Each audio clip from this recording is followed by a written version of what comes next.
Good evening, everyone. Thank you for joining us for closed session. City Attorney Lowe will make a closed session announcement, and then we will welcome public comment on the item listed for closed session. Good evening, Mayor and council members. There is one item on this evening's closed session agenda. Item 2.1 is a conference with legal counsel regarding one item of anticipated litigation pursuant to Government Code Section 54956.9. Thank you. Great, thank you. Would any member of the public joining us virtually or in person like to provide comment on the closed session item listed on tonight's agenda? If so, please click the raise hand button in Zoom or submit a speaker card to the Assistant City Clerk. I am not seeing any in-person speakers or hands raised, so we will close the public comment and move to closed session.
Okay, good evening, everyone. Welcome to the joint meeting of the Mountain View City Council and the Shoreline Regional Park Community of May 13, 2025. Please stand and join me in the Pledge of Allegiance.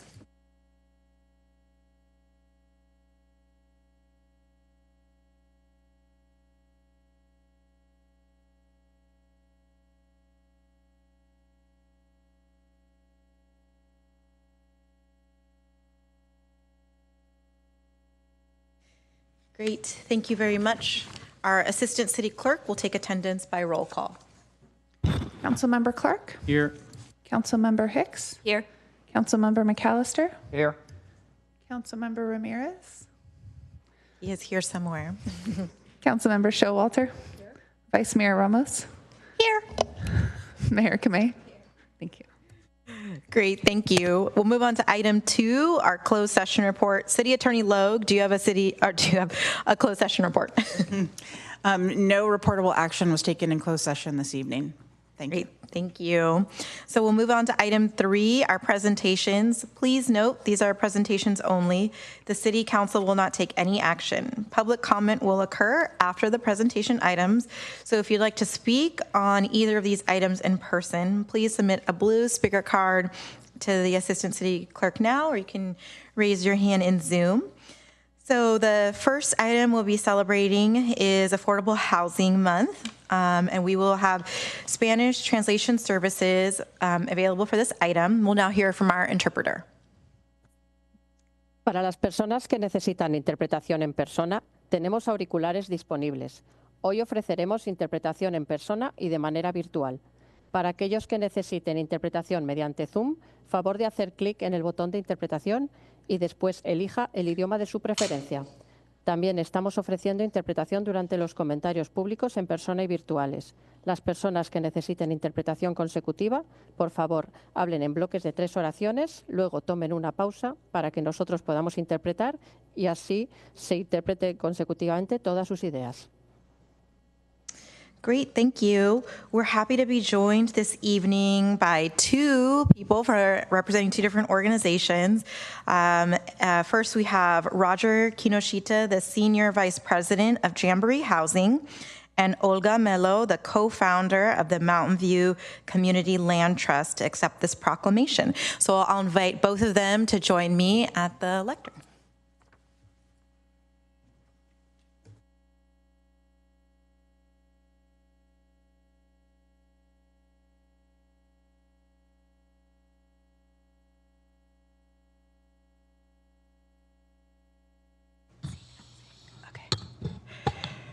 Okay, so no te preocupes, they both say the same thing. So before I present, I'll just read some highlights of our proclamation. So whereas each year in May, which is designated as Affordable Housing Month, which is organized and led by SB at Home, and the regional theme for Santa Clara County for 2025 is Strengthen Housing, recognizing that our well-being is tied to the well-being of our neighbors and the importance of realizing stable neighborhoods for whole communities in addition to creating affordable homes for families and households. And whereas affordable housing is a basic human right, and yet each year thousands of Silicon Valley families and individuals struggle to find an affordable home in one of the most expensive housing markets in the nation, and affordable housing is an essential building block for stable families, resilient communities, and an opportunity for residents to thrive, making our community healthy, more inclusive, and prosperous. And we'll get into some specifics about both of your organizations. So whereas Jamboree Housing partnered with the city to transform our Crestview Hotel into the Heartwood Apartments, a 49-unit permanent supportive housing community, which serve youth transitioning out of foster care and families at risk of homelessness, for providing services and a safe, secure place to call home. And the success of the Heartwood Apartments was made possible through a collaborative and innovative partnership between the city, the Santa Clara County Office of Supportive Housing, the Santa Clara County Housing Authority, and the Federal Department of Housing and Urban Development, and the California Department of Housing and Community Development, and Jamboree Housing, therefore creating the first hotel conversion project to address the needs of the most vulnerable residents in the city. And whereas the Mountain View Community Land Trust has established itself as the first community land trust in Mountain View, committed to preserving existing housing units for communities vulnerable to displacement. And the Mountain View Community Land Trust is a member of the city's Community Ownership Action Plan Advisory Committee to help innovative housing options that are not currently provided by the housing market and to implement models that provide permanent affordability and active roles for tenants and community members in shared governance and stewardship. Now, therefore, I, Ellen Kamei, Mayor of the City of Mountain View, along with my colleagues on the City Council, do hereby proclaim the month of May as Affordable Housing Month in the City of Mountain View and call upon members of our community and regional efforts led by SV at Home, who I see here in the audience too, to continue supporting affordable housing and inclusive, diverse communities, to recognize the successful efforts of the city and its dedicated community partners delivering innovative housing solutions, and to present this proclamation to both Jamboree Housing and the Community Land Trust. So before I present the proclamations, I wanted to give you both an opportunity to share a few words. So we'll start with Jamboree Housing and turn it over to you. Great, thank you. Should I go that way or this way? Everyone sees you, just stand right here. Okay, perfect. Thank you very much. Once again, my name is Roger Kinoshita with Jamboree Housing. Thank you very much, Mayor and City Council members, for this incredible honor. I'm accepting this on behalf of Jamboree, this proclamation during Affordable Housing Month. This recognition is truly shared. This work is only possible because of the many committed partners. As mentioned, it's the state of California, HUD, as well as the Office of Supportive Housing, and the Housing Authority. But we especially want to say thank you very much to the City of Mountain View for your partnership, your bold leadership in setting new standards in California that proves cities can build housing at all income levels when there's vision, courage, and political will. We're proud to be your partner in creating homes that are more than shelter. They are stepping stones to better economic, educational, and mobility outcomes. Thank you again for this recognition, and we look forward to doing more in the city. Thank you.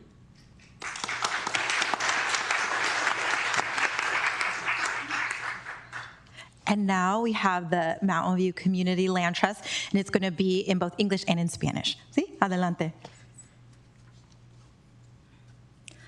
Muy buenas tardes, alcaldesa Ellen Kamei, vicemayor Emily Ramos y todos los miembros del concilio y a todos los en la audiencia. Gracias. Mi nombre es Olga Melo y soy parte del Comité de Fideicomiso de Tierras Comunitarias. Y aceptamos con mucho entusiasmo y compromiso esta proclamación de parte de Ellen por el mes de la hispanidad, por el mes de la vivienda. Este reconocimiento a nuestro trabajo es la creación del primer fideicomiso de tierras comunitarias en Mountain View. Agradecemos la confianza que nos han demostrado, el liderazgo de la ciudad en nosotros y el gran apoyo que nos han brindado durante la creación del fideicomiso de tierra comunitaria, el cual nació en septiembre del 2024. El Fideicomiso de Tierra Comunitaria está trabajando con la ciudad para identificar y adquirir un edificio de 15 a 20 unidades, donde vive ahora y donde seguirán viviendo familias de clase trabajadora vulnerables que pueden sufrir el desplazamiento. Con esta adquisición, el CLT retirará esta propiedad del mercado inmobiliario especulativo, preservará estas viviendas y mantendrá su accesibilidad a la perpetuidad. Agradecemos enormemente la disposición de la ciudad de colaborar con nosotros para identificar formas innovadoras y flexibles de ofrecer vivienda accesible de forma no tradicional, lo que contribuirá a asegurar el futuro de nuestra comunidad. Esperamos continuar trabajando en colaboración con ustedes y el personal de la ciudad para llevar adelante nuestro primer proyecto antes del fin de año. Quiero decir que este fideicomiso de tierras comunitarias, el primero aquí en Mountain View, creo que es una figura muy especial porque en este fideicomiso está la comunidad representada, no está liderada por otras personas que tal vez vienen con muy buenas intenciones, pero en este caso es la propia comunidad tomando liderazgo, enfrentando problemas y soluciones. Así es que esto es lo que nos hace únicos y creo que el trabajo más relevante es el de nuestras 7 compañeras que están aquí presentes ahorita, que son las que hemos llevado a cabo este trabajo con mucho amor y con mucha dedicación para mantener a nuestra comunidad firme aquí, echar raíces para siempre. No queremos que nos sigan desplazando, no queremos perder más tejido social, queremos permanecer aquí, queremos seguir viviendo en Mountain View, queremos estar en la fotografía del futuro. Así es que vamos a luchar con muchas fuerzas, con mucho amor, con mucha pasión para que esto se haga una realidad.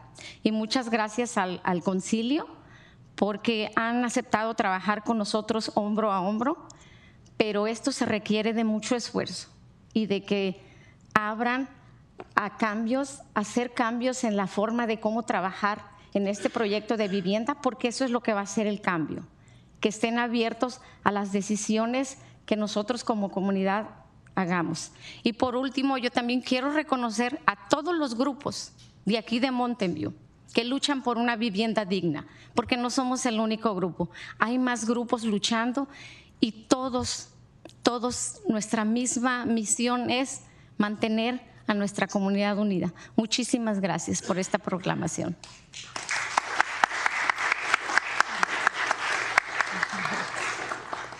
Thank you, Mayor Kamei and Vice Mayor Emily Ramos, and the City Council members, as well as all the audience here. My name is Olga Melo, and I'm part of Mountain View's first community land trust. We appreciate the confidence that city leaders have in us and the great support we have received as we formed Mountain View Community Land Trust.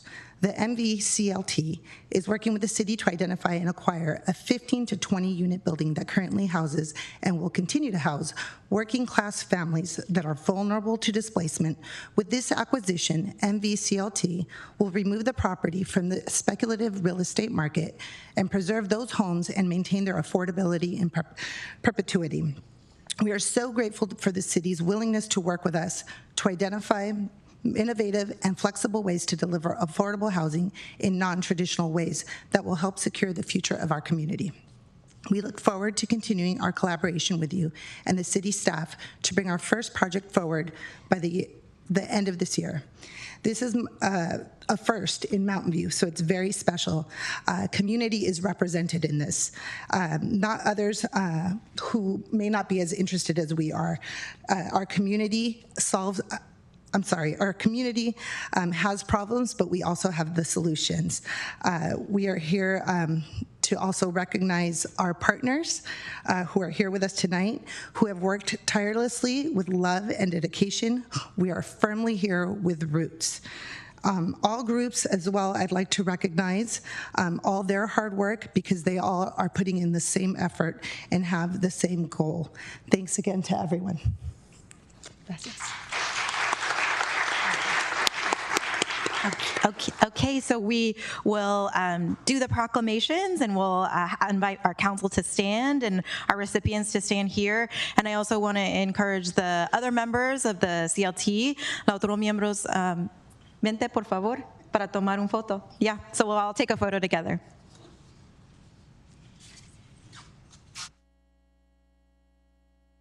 Folks, please join as well. I know it's a group effort, and also want to make sure we shout out our housing staff with the city, who I know does so much in collaboration. Let's just do it all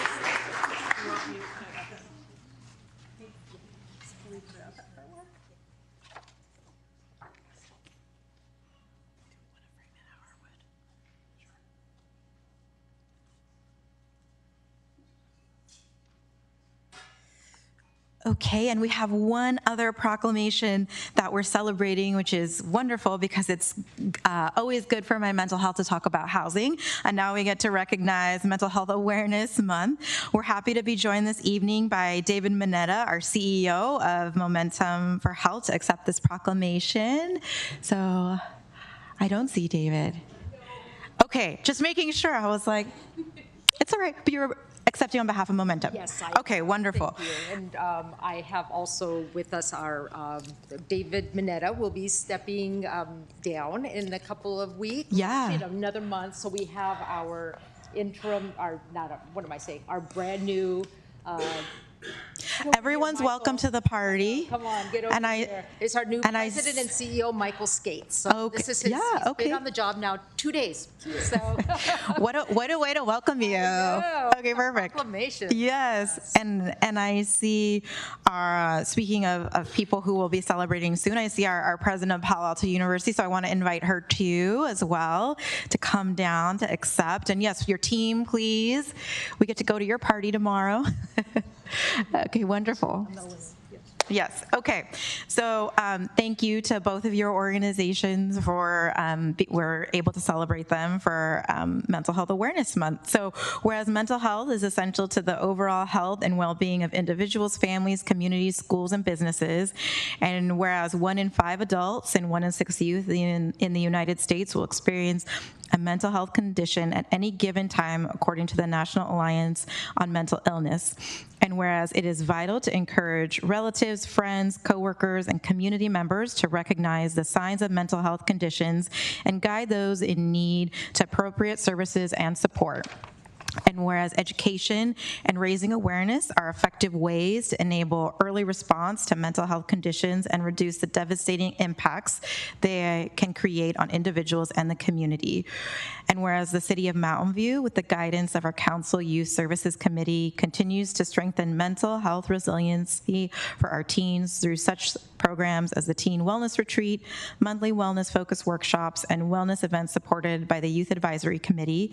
And whereas the City of Mountain View is dedicated to offering mental health and emotional well-being and resiliency resources to the workforce, including wellness seminars and events, citywide wellness challenges and incentives, wellness break stations with cognitive enrichment activities, access to enhanced employee assistance program and behavioral health benefits and vital tools, flexible schedules, and embracing a culture that supports mental health and emotional well-being. Now, therefore, I, Ellen Kamei, Mayor of the City of Mountain View, along with my colleagues on the City Council, do hereby proclaim the month of May as a Mental Health Awareness Month. So I'll start with Momentum, and if you would like to say a few words, either of you, and that would be great. Thank you. Good evening, and thank you again to the City of Mountain View for this award. Thank you so much. On behalf of Momentum for Health and our entire trust team who's here, yes, you are. They were very busy.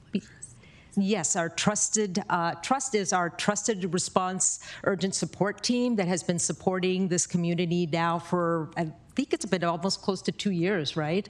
And this is the low-level response team that comes out to, that does not have law enforcement with them, coming out to help with any kind of mental health urgent need in the community. So we're there to provide any kind of support, linkages for any family members, community members, merchants, anyone that needs some assistance. We're there to support them 24/7.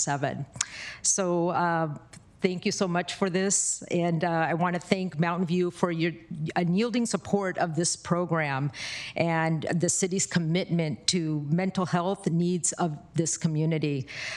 We marvel at the ongoing efforts and advocacy for all the residents of your fine city, especially those without a voice who can feel they are invisible in our community, that you are committed, and we are committed as well in helping to support them in a dignified manner. So thank you very much. And I would like to get my trust team up here just so that you guys can see them. And I'm so happy that you're here to give awareness. Wonderful. And we're so fortunate to have Momentum for Health in Mountain View with a location. Would you like to introduce yourself since it's your second day? Might as well just put you on the spot and introduce you to our wonderful community. Hi, good evening, everyone. My name is Michael Skates, and yes, this is my second day as the new president and CEO of Momentum for Health. Really excited to be here. And I am definitely dedicated to continuing the legacy that Momentum has built over the years and looking to expand that. So looking forward to getting to know the community, getting to know everyone, and thank you.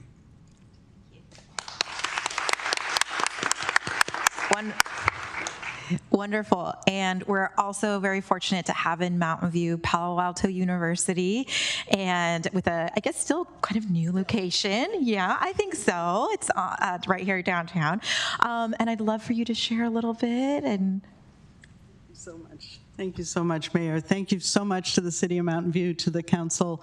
We're very, very honored. You know, several years ago when we opened our Mountain View campus, we were so excited to have a physical presence in this part of the county, and we're just thrilled that it has been such a wonderful experience. Our students love being in Mountain View, so that's a good thing. For those of you who don't know, we provide mostly graduate education in mental health counseling, starting in the fall, social work, and clinical psychology. And we, in California, it's very important to understand that the private nonprofit universities like PAU graduate 90% of the mental health counselors and clinical psychologists in the state. So we provide a very big service in terms of addressing the workforce. And these wonderful agencies like Momentum and so many others that are supported are wonderful training grounds for our students, and our students through that process provide service to the community. We do have a clinic. Our community clinic is just down the street on Castro. We serve almost 500 clients a year, and we're just so honored to be in Mountain View, and thank you very much for this honor. Thank you all.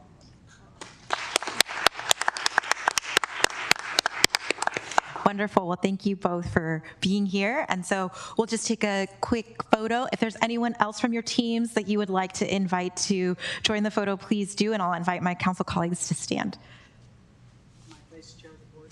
Yeah, of course, of course. And then you'll have to share the photo with us, because I don't think we have everybody before. Okay, yeah, we'll email. Yes. Yeah.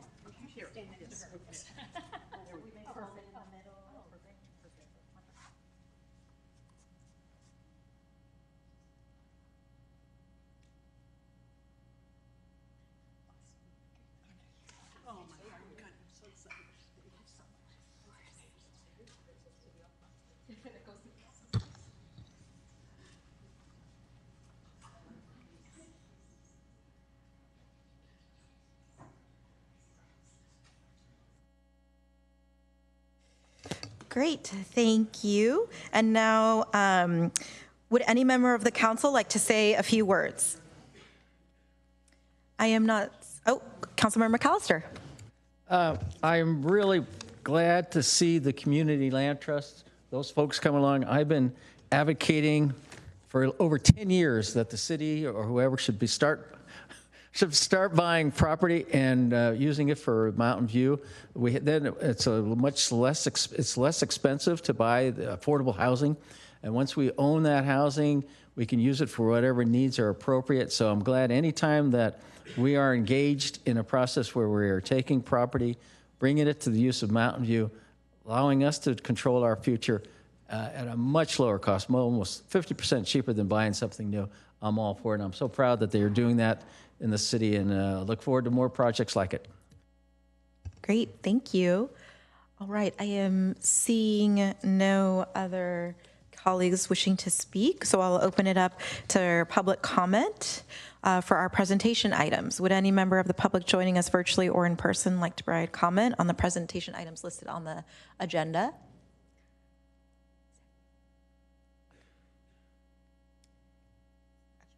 Yeah, it's not showing in the queue. Is that you, Corey? Okay. All right, Corey Walbach with SV at Home. Hi, good evening, Honorable Mayor Kamei, Vice Mayor Ramos, council members, great to see you. My name is Corey Wolbach. I'm the Civic Leadership Manager at SV at Home, or Silicon Valley at Home.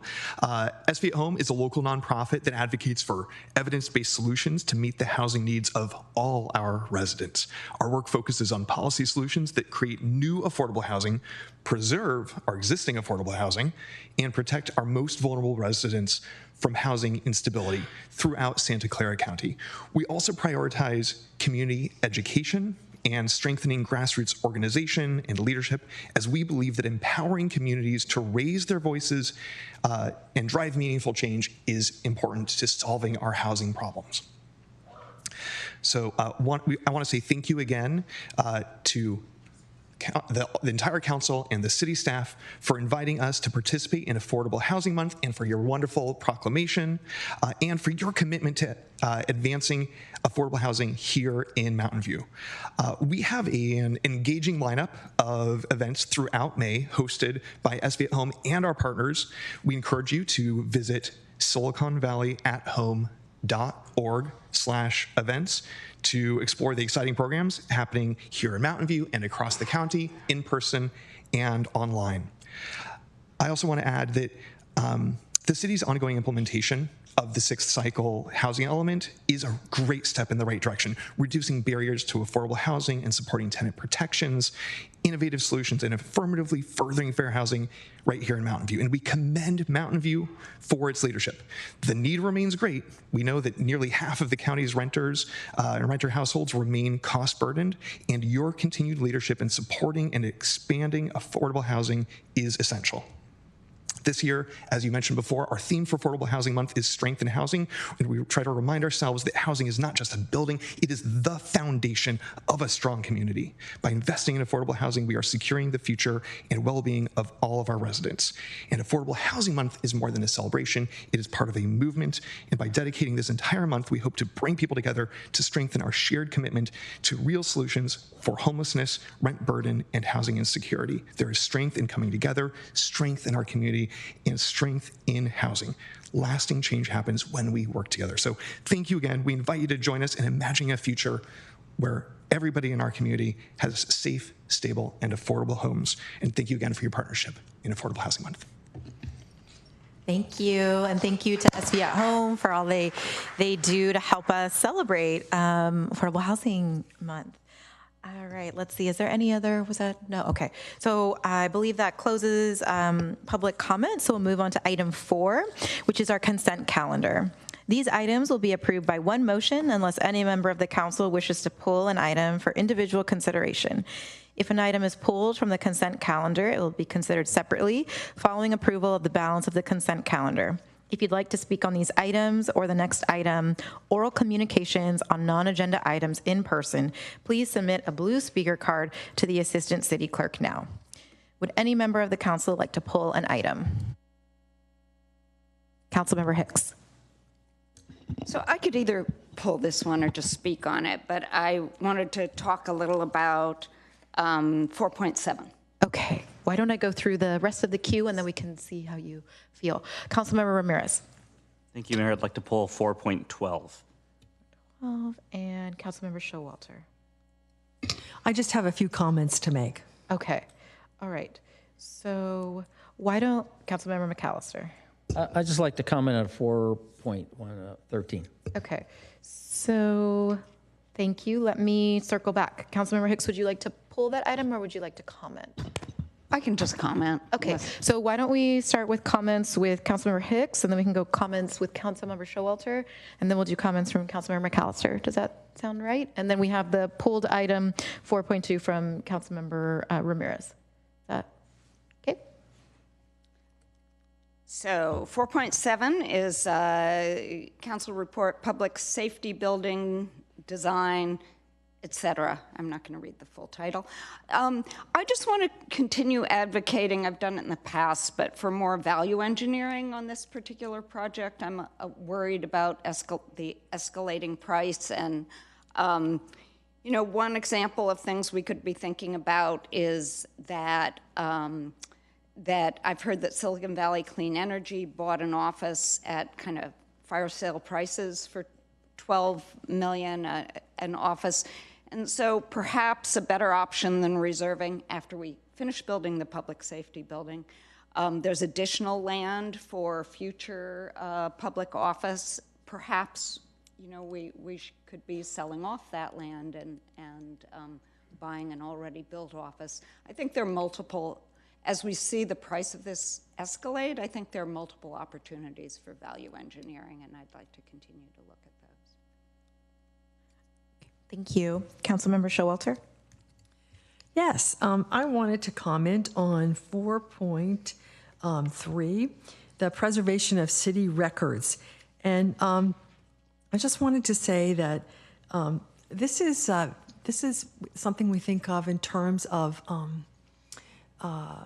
cutting back on paper. But it's not just cutting back on paper, it's also making sure that our records are available if there's some sort of natural disaster, such as a flood or a fire.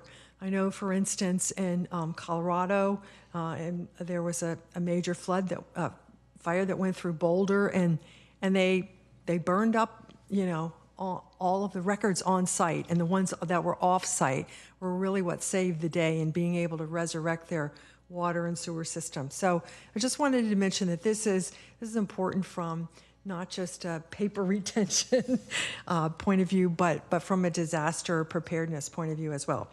So, and then the other thing I wanted to talk about was 4.13, the recycled water item. We have gotten to the point now where we are about to okay the contracts. And this is something that staff, I know, has been working on for more than 10 years. And it's just a really wonderful addition to our water system.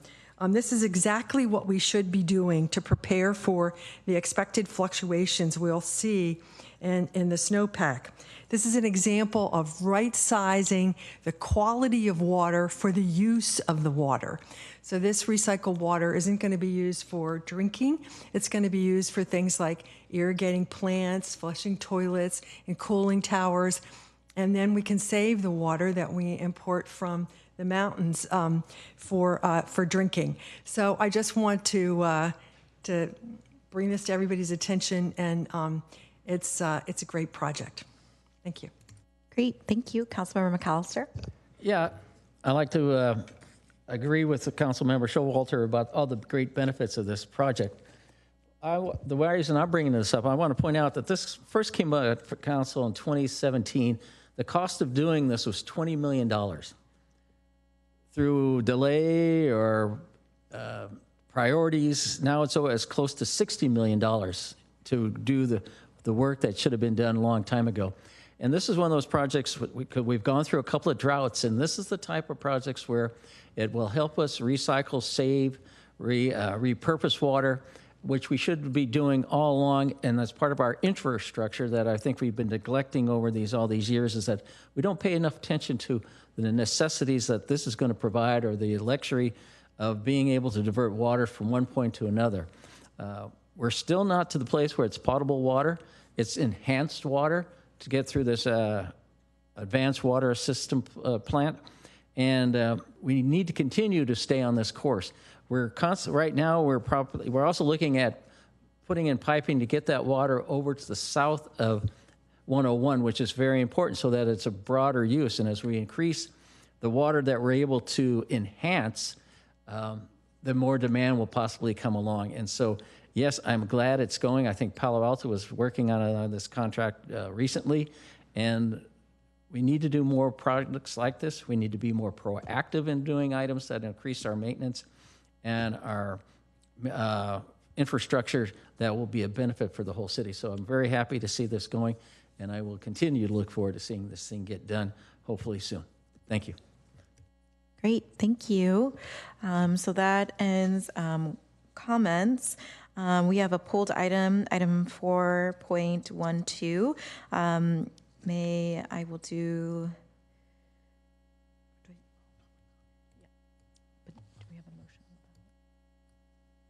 Yeah, so you want to make a motion? Yeah. You want to have the public comment? Yeah. Can I get a motion on the balance? Sorry, I just wanted to make sure. Mayor, we have a public comment. Got it. All right, so I have a motion and a seconder, and we'll take public comment from Bruce England.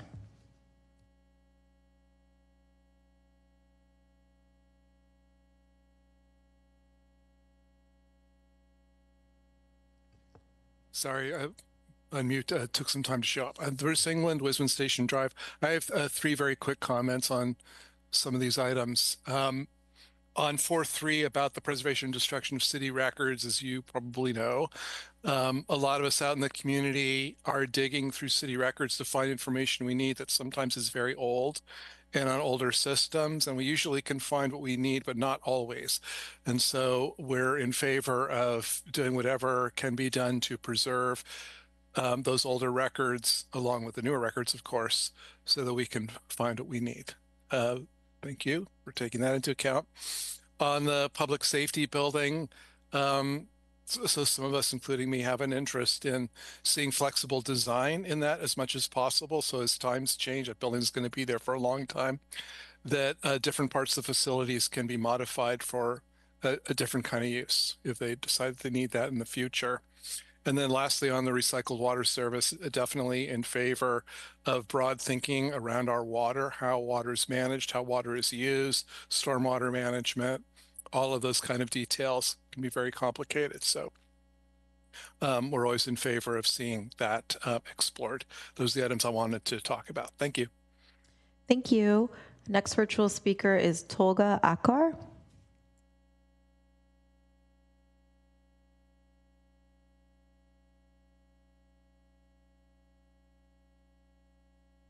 And the hand went down. Okay, is that right?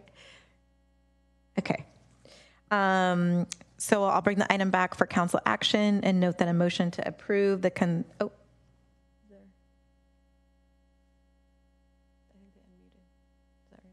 Yeah, can I thought I was talking, but I think I was muted. Yeah, why don't we reset the timer? Because Okay, your hand went down, so I thought that you weren't going to comment. Go ahead, we'll restart your timer. Thank you. Good evening again, Ms. Honorable Mayor and council members. Tolga Akar with Webcore Builders. We're a general contractor. We are signatory to all the unions. So on item 4.7, the public safety building, we're pleased to express our strong support for the city's initiative to design and construct a new public safety building. I think this is essential for replacing the outdated facility with a modern, seismically safe structure. I understand that the proposed building will accommodate future growth and also enhance community engagement.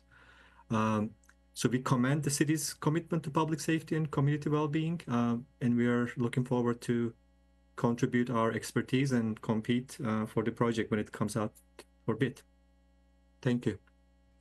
Thank you. Okay, now we'll close public comment, and I'll bring the item back for council action and note that a motion to approve the consent calendar should also include reading the title of the resolutions attached to the consent calendar items 4.2, 4.3, 4.4, 4.5, and 4.13. And we have a motion by Councilmember Clark. Yeah, so I move that we approve the the balance of the consent calendar, which is everything except item 4.12, and it includes item 4.2 to adopt a resolution of the City Council of the City of Mountain View approving the annual engineer's report for the downtown parking maintenance and operation assessment district number 2, and approving the levying of assessments for fiscal year 2025 through 2026 to be read in title only, further reading waived. Item 4.3, adopt a resolution of the City Council of the City of Mountain View amending City Council Policy A9, preservation and destruction of city records to implement a trusted system to be read in title only, further reading waived. Item 4.4, adopt a resolution of the City Council of the City of Mountain View repealing resolution number 18199 and all amendments thereto, and adopting a resolution reestablishing the Performing Arts Committee to be read in title only, further reading waived. Item 4.5, adopt a resolution of the City Council of the City of Mountain View authorizing the city manager or designee to accept a grant in the amount of $102,000 from Destination Home SV to support the city's ongoing and new homeless initiatives, and authorizing the city manager or their designee to execute all documents necessary for receipt of the grant of the grant funds to be read in title only, further reading waived. And item 4.13, adopt a resolution of the City Council of the City of Mountain View to authorize payment of $22 million to the City of Palo Alto as a pay-as-you-go contribution toward the capital cost of Phase 1 Advanced Water Purification System Project, which is referred to as the project, and assume responsibility for the payment of principal and interest on a $10.5 million loan to be obtained by the City of Palo Alto for the project, to be read in title only, further reading waived, and adopt a resolution of the Shoreline Regional Park Community Board of Directors authorizing the community manager to enter into an agreement for $22 million with the City of Mountain View for the capital cost of the Phase 1 Advanced Water Purification System Project, to be read in title only, further reading waived. Great, thank you. And that was seconded by Councilmember Showalter, so let's vote.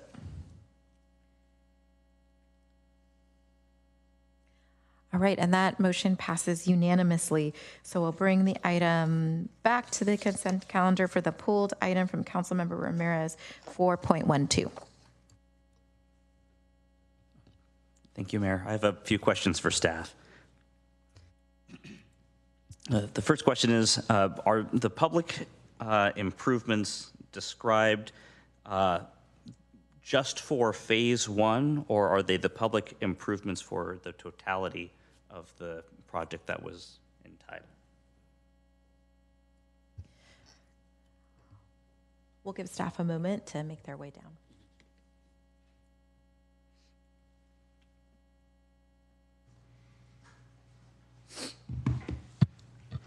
Thank you for the question. Ed Arango, Assistant Public Works Director and City Engineer. The public improvements were for the totality of the project. As the public improvements were tied to the subdivision included all phases of the project, which included both the properties that were part of Phase 1 and part of Phase 2. Thank you. So no additional public improvements are contemplated for if and when the building permit for Phase 2 is pulled?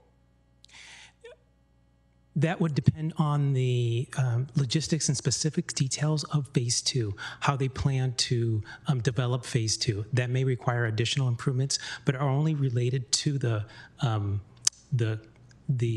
circulation on how they're planning on providing perhaps a driveway location, multiple driveway locations, and that would require public improvements. Okay, but these ones serve Phase 2 as well? Correct. Okay, great, thank you. Thank you, Ed. I'm not sure the remaining questions are necessarily for you. Are public improvements exactions, or what's the mechanism, the authority that the city uses to secure these types of public improvements?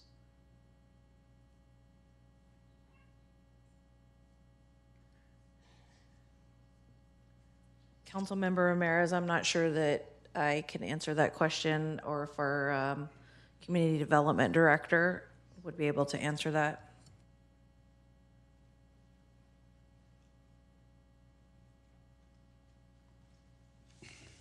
Good evening, Mayor and Council. Christian Murdoch, Community Development Director.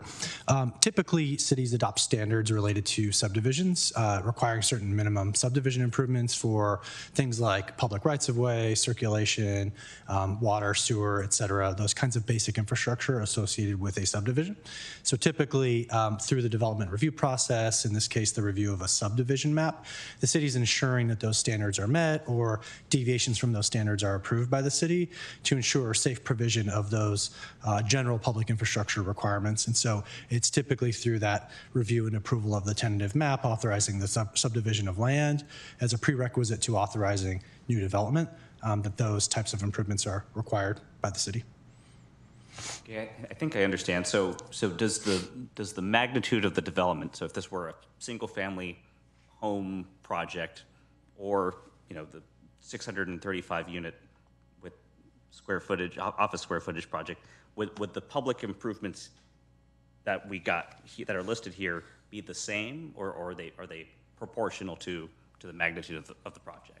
Sure. I think it's a very fact-specific question, but I'll have to answer in generalities. So typically, those types of improvements would be subject to the same types of considerations for other requirements, nexus, proportionality to the project, and so forth. So what you'll sometimes see with smaller scale development that has, excuse me, some sort of impact on infrastructure, they may need to make some sort of proportional contribution, financial payment, for example, if the overall improvement would be disproportionate to the project. Another way that that's sometimes accomplished is requiring the person or developer to make the improvement, but then reimbursing them proportionally over time as other users of that infrastructure come in subsequent to the improvement. So there are different mechanisms to ensure that a particular project is not disproportionately burdened by an infrastructure improvement. But as the project gets larger, it's a little harder to sort of portion out at that very specific level of detail, the proportionality in some instances. Okay, thank you. And then if the building permit for phase 2 is never pulled, what are the implications for the city? Again, I think it's a very fact-specific question. The potential exists for a developer to seek some sort of redress, if you will, of those kinds of contributions, but it's a very complicated question to answer. Timing, proportionality, again, different factors would bear on that answer. Great. Thank you very much. Those are my questions. Thank you, Mayor. Great, thank you. Seeing no others in the queue, I'd entertain a motion. All right, and this has been moved by Councilmember Clark, seconded by Councilmember Showalter, so we can vote. And the motion, to be clear, is the approval of 4.12. Oh, yes, apologies. Thanks.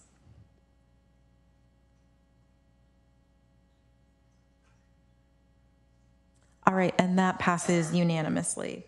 We'll move on to item 5, oral communications. This portion of the meeting is reserved for persons wishing to address the council on any matter not on the agenda. Speakers are allowed to speak on any topic within the City Council's subject matter jurisdiction for up to 3 minutes during this section. State law prohibits the council from acting on non-agenda items. If you'd like to speak on this item or the next item in person, please submit a blue speaker card to the Assistant City Clerk now. Would any member of the public joining us virtually or in person like to provide comment on this item? And I see a few in person, so we have quite the queue. So if we could go to 2 minutes, please. Thank you. And we'll start with Karen, followed by James, followed by Harmony, then Grace and Wanda.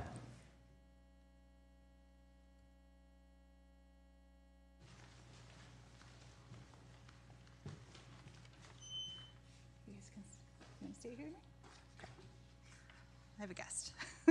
Yeah, no problem.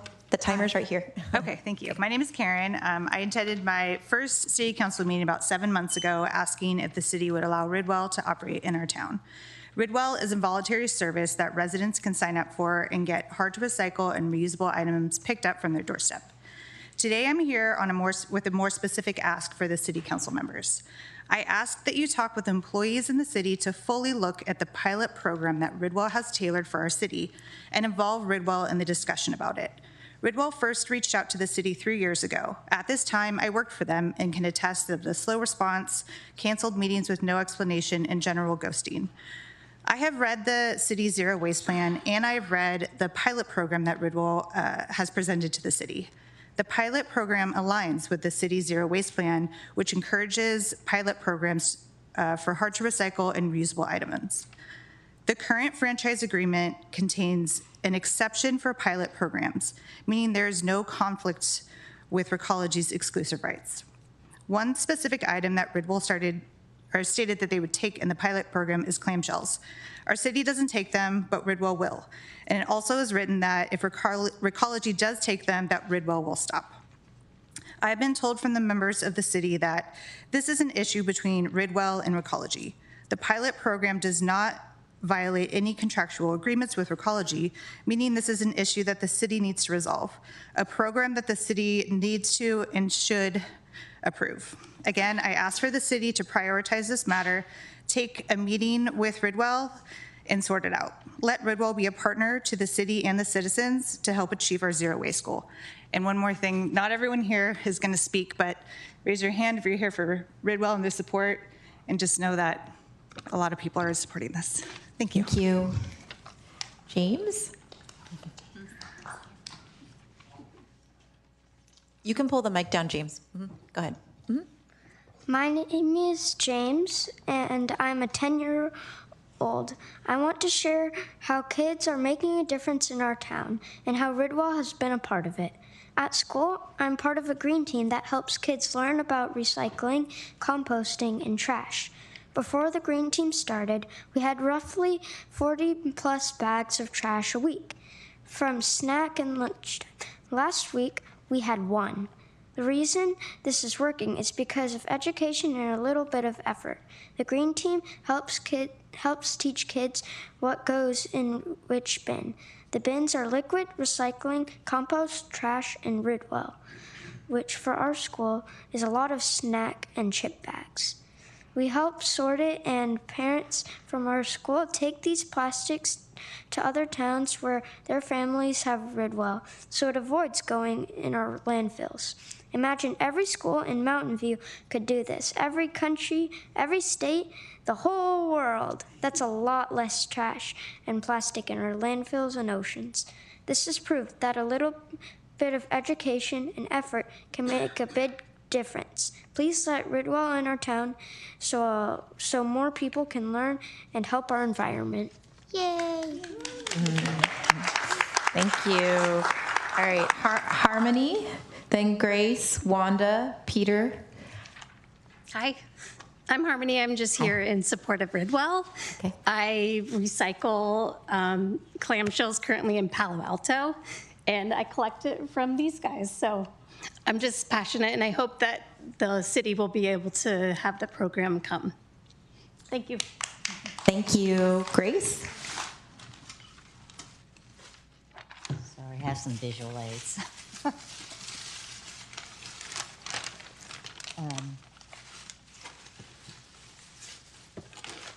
eating up my time. Okay. Hi, my name is Grace. Thank you very much for allowing me to speak today. I am a 20-year resident of Mountain View. And in keeping with the city's zero waste plan that encourages pilot programs that work toward that goal, I would like to strongly encourage that the City Council consider Ridwell's proposal, which was submitted several months ago. Ridwell is filling a void, providing a recycling service currently not provided by Recology, thus helping to reduce landfill waste. They demonstrate it is possible to recycle these items. Recology's Mountain View contract still does not accept certain common household items, like chip bags, any kind of plastic that's kind of a film, Trader Joe's bags. I won't bore you with all of these, but these are all would have ended up in the landfill. And actually, this is only from 1 week of my garbage. One of the things that really is very personal to me is that I'm a type 1 diabetic, and so I have to receive my insulin that comes in a 90-day supply in these styrofoam bins. I hate it, but I have to accept it. And the way I get rid of it now is I have to fill this entire 30-gallon bag and then find a facility. And the closest one that is available is in Sunnyvale. I used to drive up to Redwood City after the one Green Citizen shut down in Mountain View. There are other cities all across the Bay Area. I won't name them all, but on their site, they have about 59 cities. Thank you. I'm sorry, your time is up. Also be part of that. Thank you. Thank you. Thank you. All right, next is Wanda, Peter, and then David. Hi, I just want to, thank you for taking, I just wanted to say too that there's no reason why the city shouldn't accept Ridwell, because it's not going to cost anything. We as citizens that want to continue with recycling, we're willing to pay the $14 a month to have them come to our door and pick it up. And that saves me more time than having to drive somewhere to drop it off in another city. And I love Mountain View, and I think we're doing a lot of great things. So I think this is one more thing that we can add to the pile. And I could yield my time to someone else right now. Thank you. Thank you. Peter?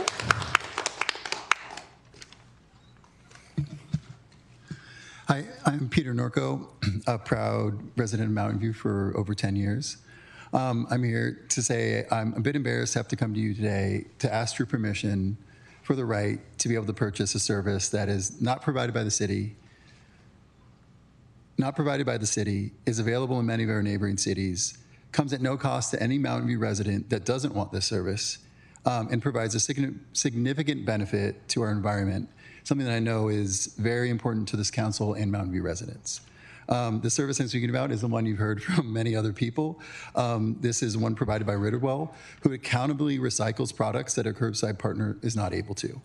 One thing is also our city has another proposal in mind, another partner, another service. It would be open to that. I think others would as well. The thing we're very focused on is we want to be able to do something with our recyclables that the curbside won't take. And so this chamber and the people leading it, I know I've done many great things for the city. Some of them have been mentioned here today. And you have a fairly thankless job, so thank you for doing it. But one thing I think we're dropping the ball is in terms of recycling. Every day we choose to not make available a service that comes at no cost to the city, no cost to residents that choose not to use it, but that prevents single-use plastics from entering our drinking water, oceans, and food is by our choice of inaction, choosing to damage our future and our community. So I'm asking you to put the same vision, courage, and political will that someone mentioned you all have about affordable housing behind the ways we can support our environment.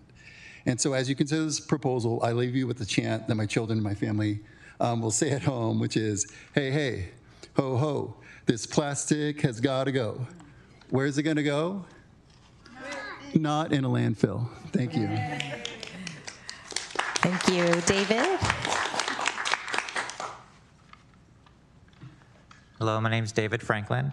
As residents of Mountain View, my family has always done our best to be as green and sustainable as possible. However, we can't help but see the huge amount of waste that our household places in the landfill on a weekly basis. We do a great job saving items that are allowed by Mountain View to be collected. However, items such as multi-layer plastics, we call them crinkly plastics, like the chip bags, and film or stretchy plastic, the one you can poke your finger through. I think she brought some examples. Thank you. Items that can be found around the house have no place except for the landfill bins. Ridwell, a business that offers voluntary subscription-based doorstep service that fills these critical gaps in the traditional curbside system by collecting at home, source-separated, hard-to-recycle and reusable items that my family uses on a regular basis, is a program our community deserves, especially if zero waste is a reasonable citywide goal. The beauty of Ridwell is that they want to take this hard-to-recycle material, and they will take them.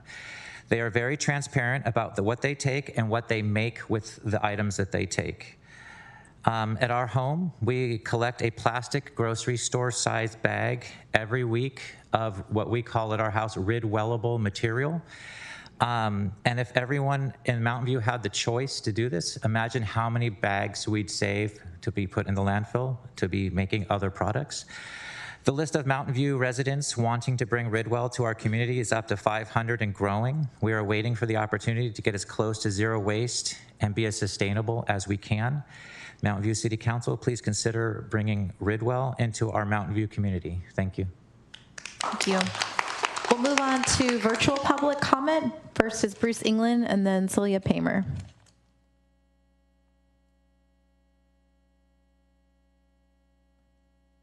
Thank you, Mayor. Bruce England, Wisman Station Drive again. So as you likely know, Ridwell held a community meeting about their services at the community center recently with a full house attending. And it's notable that so many members showed up for the event, given it was in the middle of a work day. And a lot of residents were likely unaware it was even happening. We absolutely should make the curbside option happen in Mountain View for the reasons called out in a recent Mountain View Voice article, as talked about tonight, and sooner rather than later. All other means, including those offered by the city here, are Band-Aid workarounds. It's certainly disingenuous for Recology to object when the items that would be picked up by Ridwell are intended to be those that Recology does not deal with at all. Also, as you have heard already tonight, responsible management of materials across the entire life cycle is very important to younger people, who after all will be carrying forward our efforts after most of us, and they need to know that we support what they do or wish to do today for our environment. Thank you. Thank you. Celia?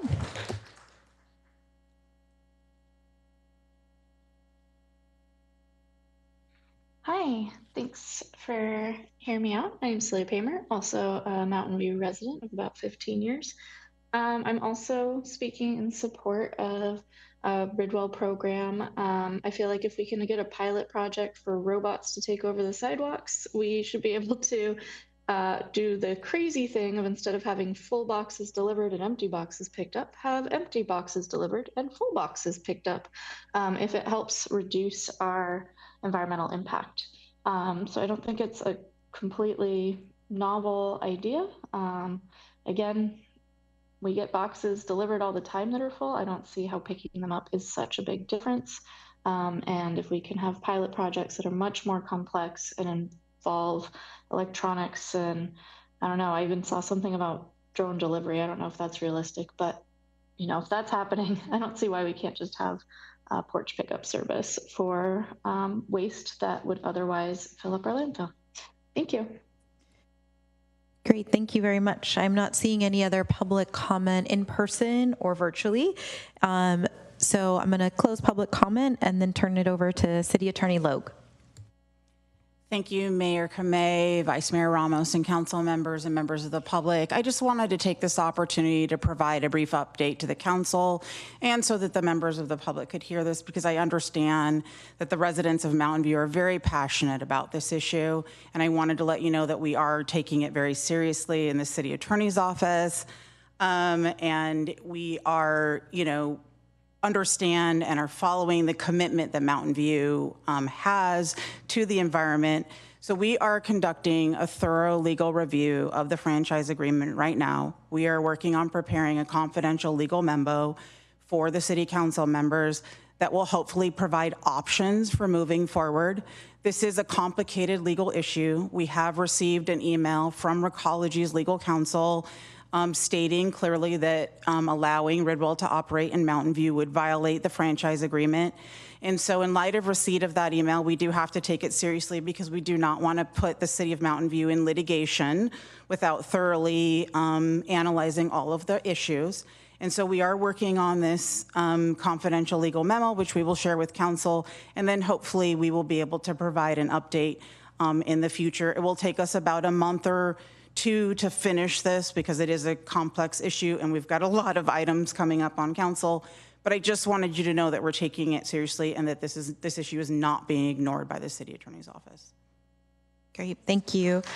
All right, so thank you very much, City Attorney Logue, and to the public. I've closed oral communications, and we'll move on to item 6, which is new business. Item 6.1 is AB 491, Military Equipment Annual Report and Policy Adoption. This will be a joint presentation by our Police Chief Michael Canfield and City Attorney Jennifer Logue. If you'd like to speak on this item in person, please submit a blue speaker card to the Assistant City Clerk now. We'll begin with the staff presentation.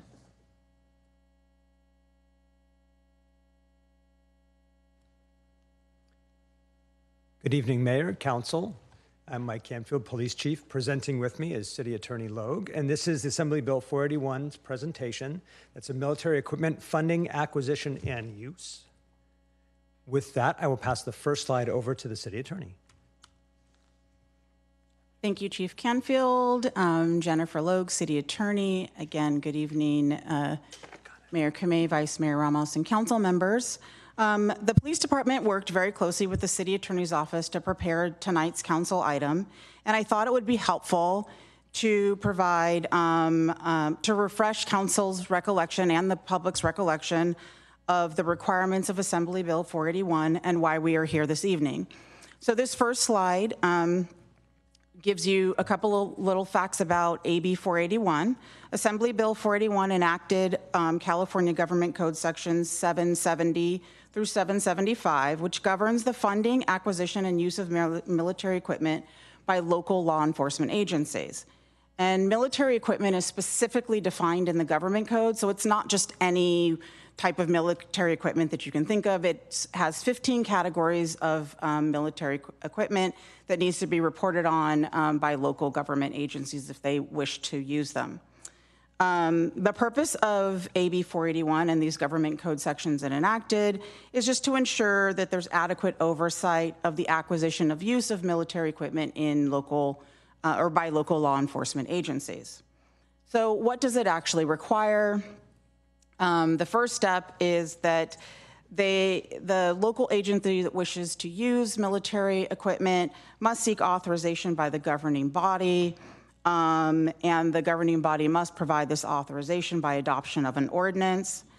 The next step is once that ordinance is adopted, the local law enforcement agency must prepare annual reports for as long as the authority exists. And the annual report is supposed to contain specific information. It's submitted to the governing body, and it's also made publicly available by posted on the law enforcement agency's website. After it is publicly released and submitted to the council, there needs to be a community meeting. The community meeting needs to be held within 30 days after the report is submitted and publicly released. And the community meeting is to allow discussion and questions about the report and funding or acquisition and use of military equipment. And then the last requirement is why we're here this evening.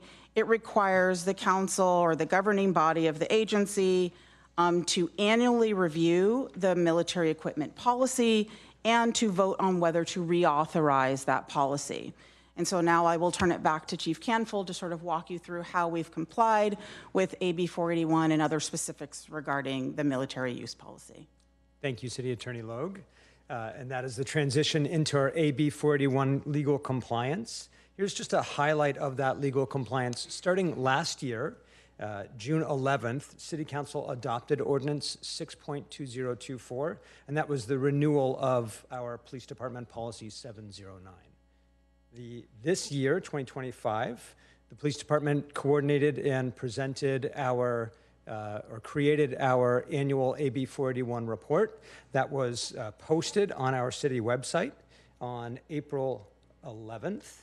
Starting the 11th and continuing through the 18th, we provided community notification in a number of ways of our public meeting.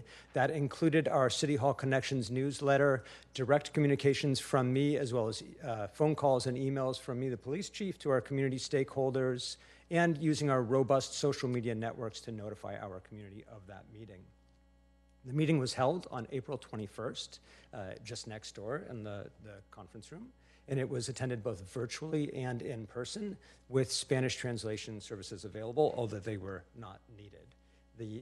Today and May 27th, May 27th's council meeting, you will review and vote to renew the ordinance, and then that will be the compliance component of AB 481. With that, I'll go into a high-level summary of the equipment that we do have in our possession that qualifies for AB 481. Those items are covered in much more granular detail in both our 2024 AB 481 report as well as our staff report. But you can see here that the police department has a number of items, like many police departments, that qualify for AB 481 reporting. Those include drones, mobile command vehicles, a robot, which I would liken more to like an RC car, but with treads, not tires, explosive breaching equipment, chemical munitions, such as tear gas, noise flash diversionary devices. Some firearms qualify for AB 481 that we possess, and their related ammunition, as well as all of our kinetic energy, less lethal munitions. Those are like the sponge rounds or beanbag round launchers. Those all qualify as AB 481 equipment.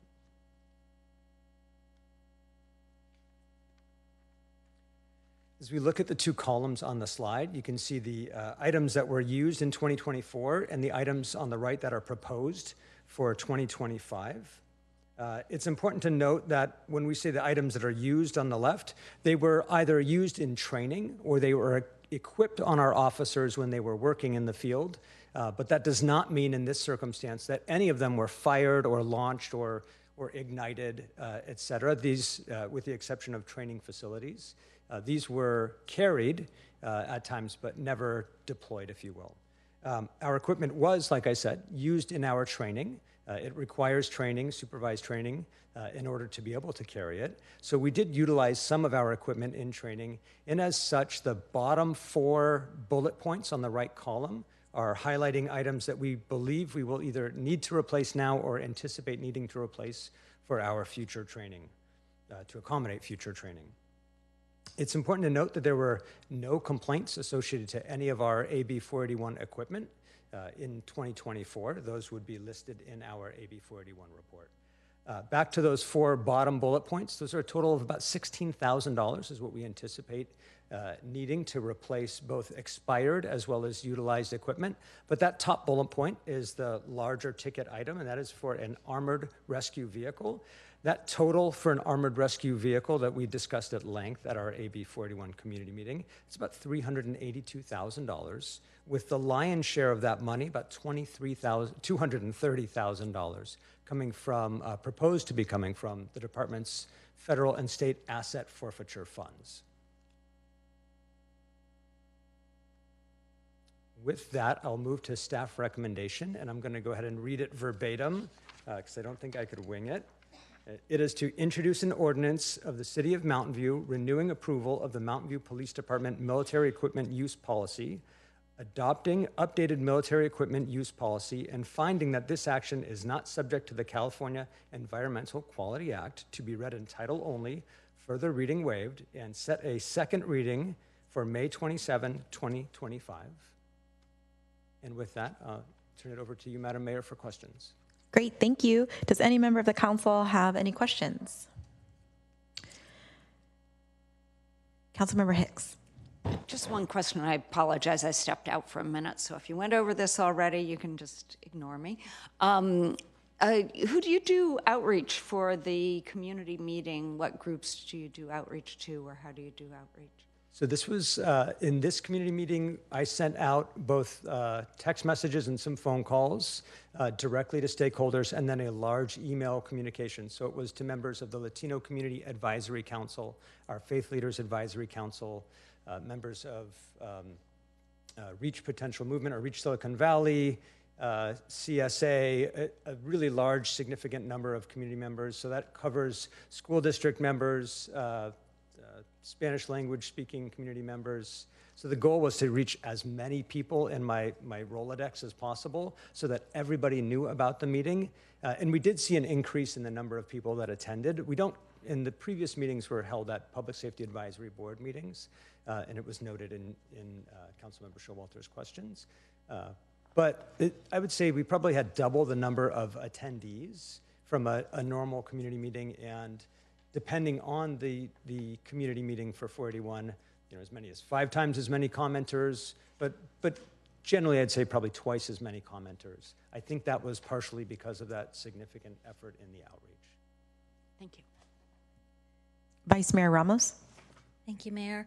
We've had a conversation in a similar vein when we talked about the Public Safety Advisory Building and having a shooting range. And currently you borrow essentially, well, rent out someone else's. And this is what you're currently doing with the armored vehicle, correct? You're borrowing someone else's when you have a need. An armored vehicle, at times we have been able to request and utilize other agencies' armored vehicles, armored rescue vehicles. However, that's not always the case. It puts us kind of at the mercy of an agency, both for their availability of staff, the fact that they may or may not be utilizing the piece of equipment, or it may not be up and running. We have had times when there have been significant delays in receiving the vehicles, or they have not been available. They include a delay for an armored rescue vehicle after an officer in Mountain View was shot in 2022, a homicide circumstance or a homicide case in 2023 where the delay was such that our officers had to move up and enter into a house without the use of an armored rescue vehicle because it just wasn't practical to wait multiple hours. So I would say in general, a pre-planned event has a much higher likelihood of us being able to request and hopefully being granted the use of an ARV. But an emergency situation, if we get it, if it's available, it is likely to be significantly delayed and then increases the risk both to our officers, our community, and delays our ability of our negotiators and our officers to try to de-escalate situations, and really increases the threat safety or the threat level to everyone. Well, I wasn't getting quite to that level of. That wasn't the point of my question. When we were talking about how the shooting range, when we were discussing about the shooting range, there's a possibility of like doing something jointly with other cities, like as a shared resource. Is that something possible with? Well, I know you were thinking about it when we were talking about the shooting range, which will not be for a while, since it'll take a while for the building to be built. But for something like this armored vehicle, is there a possibility that we could do some kind of shared use with cities that don't have one? It feels weird to me to have every single city have their own. Yeah, I think it's a very interesting question. I think in application, it's not, I would not advise it. I think that there's a lot more problems with the availability, with having it running, with the logistics of who's in charge of it and whose priority takes precedence over the other agencies. There's a reason why that the California Association of Tactical Officers, which is kind of the gold standard association for SWAT operators in the state of California and really the West Coast, that they did a survey, and 89% of law enforcement agencies that have SWAT teams have their own armored rescue vehicle. It's because they bring so much value and safety in critical times. There are certainly agencies that probably share them at a regional consideration or can make a request like we can, but it adds significant amount of time. So as it stands, I'm not familiar with a circumstance in which it's working well for any agencies. So my recommendation is that we would not have a shared piece of equipment of this much value and this much safety potential for our community, but it's certainly something that staff could look into if directed. Would you say that, like, when we look at having this kind of equipment for a city of our size, is it does it work more like a Senate or like a House of Reps? So like you want like one piece of equipment per city, or is it do one piece of equipment per our current population's at 85,000? As we grow, is that something we have to think about, like every single time? I don't think we're going to double in size anytime soon, but does that mean we need another armored vehicle after another few thousand? I suppose there is an economy of scale, and I think if you look at major cities, very large population cities, you will see that they have more than one armored rescue vehicle. However, I believe that tipping point is significant. And I don't think it would be likely for a city of our size, even if the city were to grow by 40%. And I think what makes sense to me and to the regional police chiefs is that each city has that piece of equipment on their own. I'll be frank, many of our tactical operations to do safely require more than one. So if they're planned out in advance, for example, there was a SWAT activation a couple of weeks ago that required 2 of these armored rescue vehicles, which means a lot of asking and a lot of favors. It's much easier if you have one. For an emergency situation, having one immediately available is really a lifesaver, potentially a lifesaver. But I would recommend that the city our size have one. It's the right size for us, or the right number for our population and calls for service. So is it kind of like this is our contribution to the regional pot of our armored vehicles that other cities can also ask politely from us from? As is the case with all law enforcement, there can be regional mutual aid requests that comes to the California Office of Emergency Services. So certainly it can be requested of other agencies. You'll see that, for example, with the Super Bowl or with FIFA World Cup, that request will be made. I think it's more important to have that piece of equipment present and available for the city of Mountain View, for our community, when it's available and it's appropriate and it doesn't impact our safety for our community. I would consider allowing neighboring agencies in an emergency to utilize that equipment as they have for us. But I would not consider it a piece of equipment designated to be readily deployed to other cities at their beck and call. All right, thank you. Councilmember Showalter.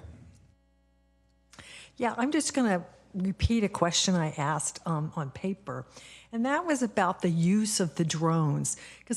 Because drones can be used for a lot of police work, but they can also be used for other city work like roof inspections. So I wondered if you could share with us some of the things that we do use them for, as well as some of the things that we might use them for.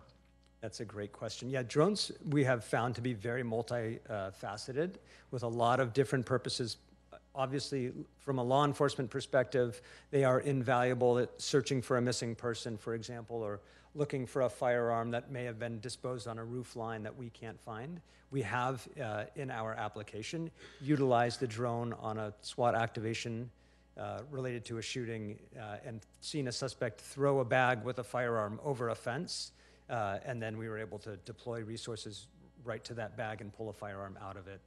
So there's one-for-one kind of, I guess what I would say is kind of obvious, right in your face uses for drones for law enforcement. Very valuable. Even in indoor situations, we can put a drone into a room and look around in a room to see if it's safe before we have to put any human beings into that room, any of our officers, to see if a situation is safe. But also they could be used if the fire department needed us to do the same thing in a chemical environment. So with its hazardous materials, or if they need a roof line inspected for fires, et cetera. We have done this for public works where we have checked roof lines to make it safer for city staff by putting our drones up with our high quality cameras to examine the areas that they need inspected and then preventing them from having to walk on potentially dangerous roof lines. Some roof lines are much more dangerous than others. There's also an interesting question that you posed about how we might provide services in the Shoreline Park area related to our wildlife. It was actually very interesting. We hadn't thought about that, but it's an area in which we can consider and work with our city to see if there's an area where we can deploy the drones to support wildlife management. What makes sense for me just off the top of my head is after a large rainstorm or flooding in the creek, seeing what habitat could be damaged. That's very hard to do on foot, and it's actually pretty easy to do in the air. It's really a great application, and likely if there was some damage out or flooding out in the Shoreline Park, examining habitat. That would be something we'd have to be very careful about the application in a wildlife setting, but our pilots are extremely professional, qualified and licensed to do that work and would coordinate with the appropriate parties. Yeah, thank you. I can imagine too, on a flood situation, not necessarily looking for wildlife, but just looking for where there were backups. You know, you could fly the drone down the creek and find out where there was some sort of a backup that was causing flooding much, much faster than you could do by having people walk along the creek. Yeah, that'd be great. Thank you. Absolutely. Thank you. Councilmember McAllister. Yeah, I just want a couple of follow-up questions of my own. Does the fire department have drones? To my knowledge right now, the fire chief is here. Oh, yes. I think he's signaling for he's signaling me to he answer. wanted to come up and say something? If I may speak for the fire department, currently they do not have drones. However, all they need to do is ask, and we will make our drones and our drone pilots available. Okay.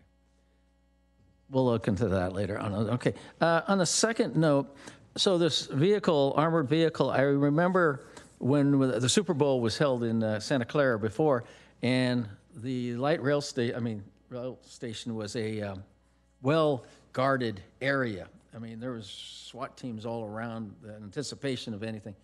Would that type of vehicle be used at a situation for the Super Bowl at the light rail station, the train station, for security?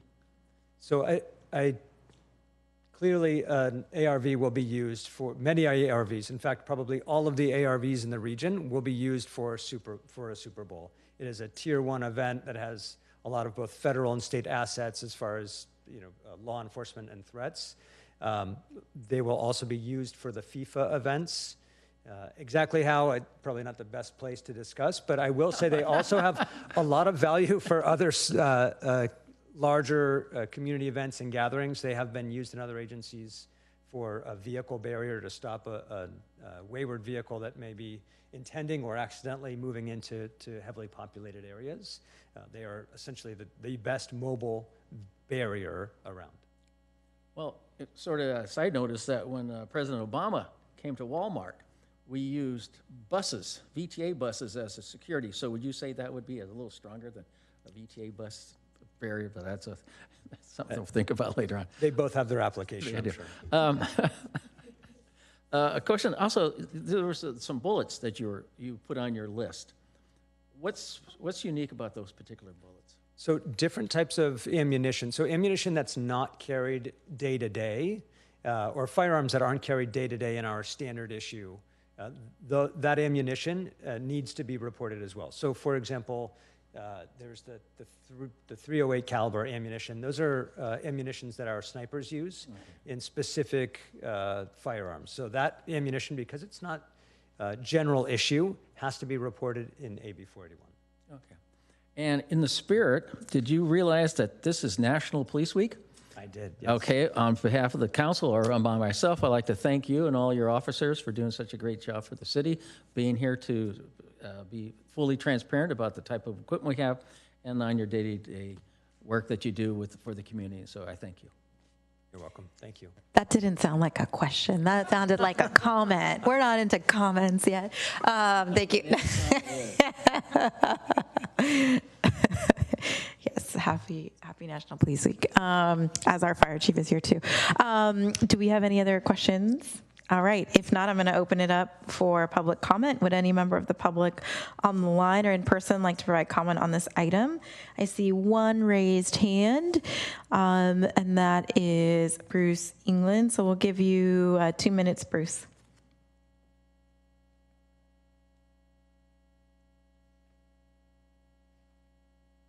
Thank you, Mayor. I don't even need that long. But yeah, I just wanted to mention again my regrets that we don't have the Public Safety Advisory Board. I think that was ended prematurely. There is interest in the community about public safety in all aspects, including police, fire, and emergency services.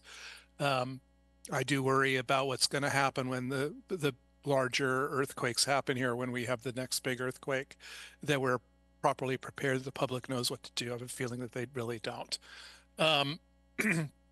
And I appreciate Chief Canfield's work on outreach, and I talk with him myself regularly, and I appreciate his staying connected with me. We have the community group MVCPRA that still exists, but we counted on PSAB, and we don't have that to work through anymore, so we have to kind of do things on our own.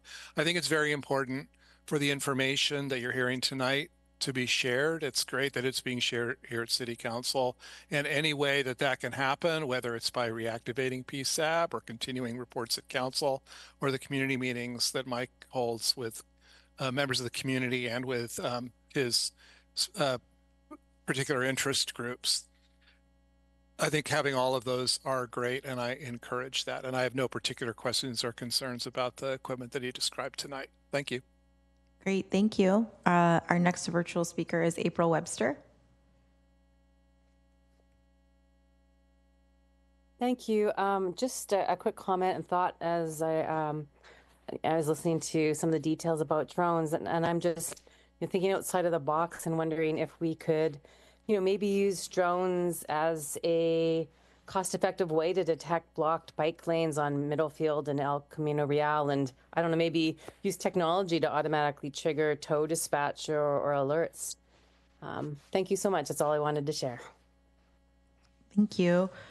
All right, I'm not seeing any others in the queue, so I'll bring the item back for council deliberation and action, and note that a motion to approve the recommendation should also include reading the title of the ordinance attached to the report. And while I wait for a motion, I'll just ask the chief a question, which is, there was a suggestion about sharing further, and maybe perhaps you could tell us how, any other actions might be shared with the public. Yes, so there are a number of community advisory bodies that I work with, both the Faith Leaders Advisory Body and the Latino Community Advisory Bodies. The city also has a community-based organization stakeholder meeting through the Human Services Department of the City Manager's Office. Those are all really valuable ways for me to seek and receive feedback. we go out of our way to really try to be accessible, engage, and communicate with everybody from a broad perspective, whether it's Coalition for Police Reform and Accountability, or former members of the Public Safety Advisory Board. So it is a high priority for us. One of the things that we've done, although I want to be accessible and try to always be available to people with questions, we also want to answer questions in advance and provide that information to folks. So a priority for the police department was the creation of our transparency dashboard. We have received very positive feedback. It is a work in progress, so we're always encouraging folks to go online and then also take a look at it and provide us with comments and recommendations for improvements. It has been a valuable area for us to continue that transparency and engagement. Great, thank you. So it sounds like multiple venues to try to continue the dialogue and the transparency that we're having tonight. So I see a motion from Councilmember McAllister, seconded by Councilmember Clark, and I see no one in the queue, so let's vote. Oh, I'm sorry. Councilmember McAllister needs to read the ordinance. Thank you. You need to read the ordinance.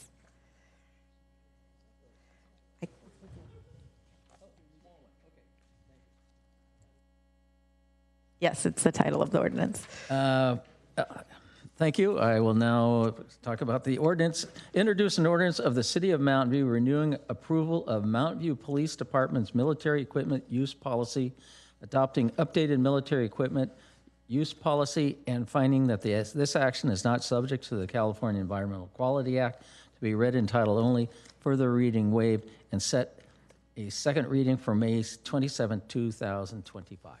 Great, thank you. All right, now we can vote.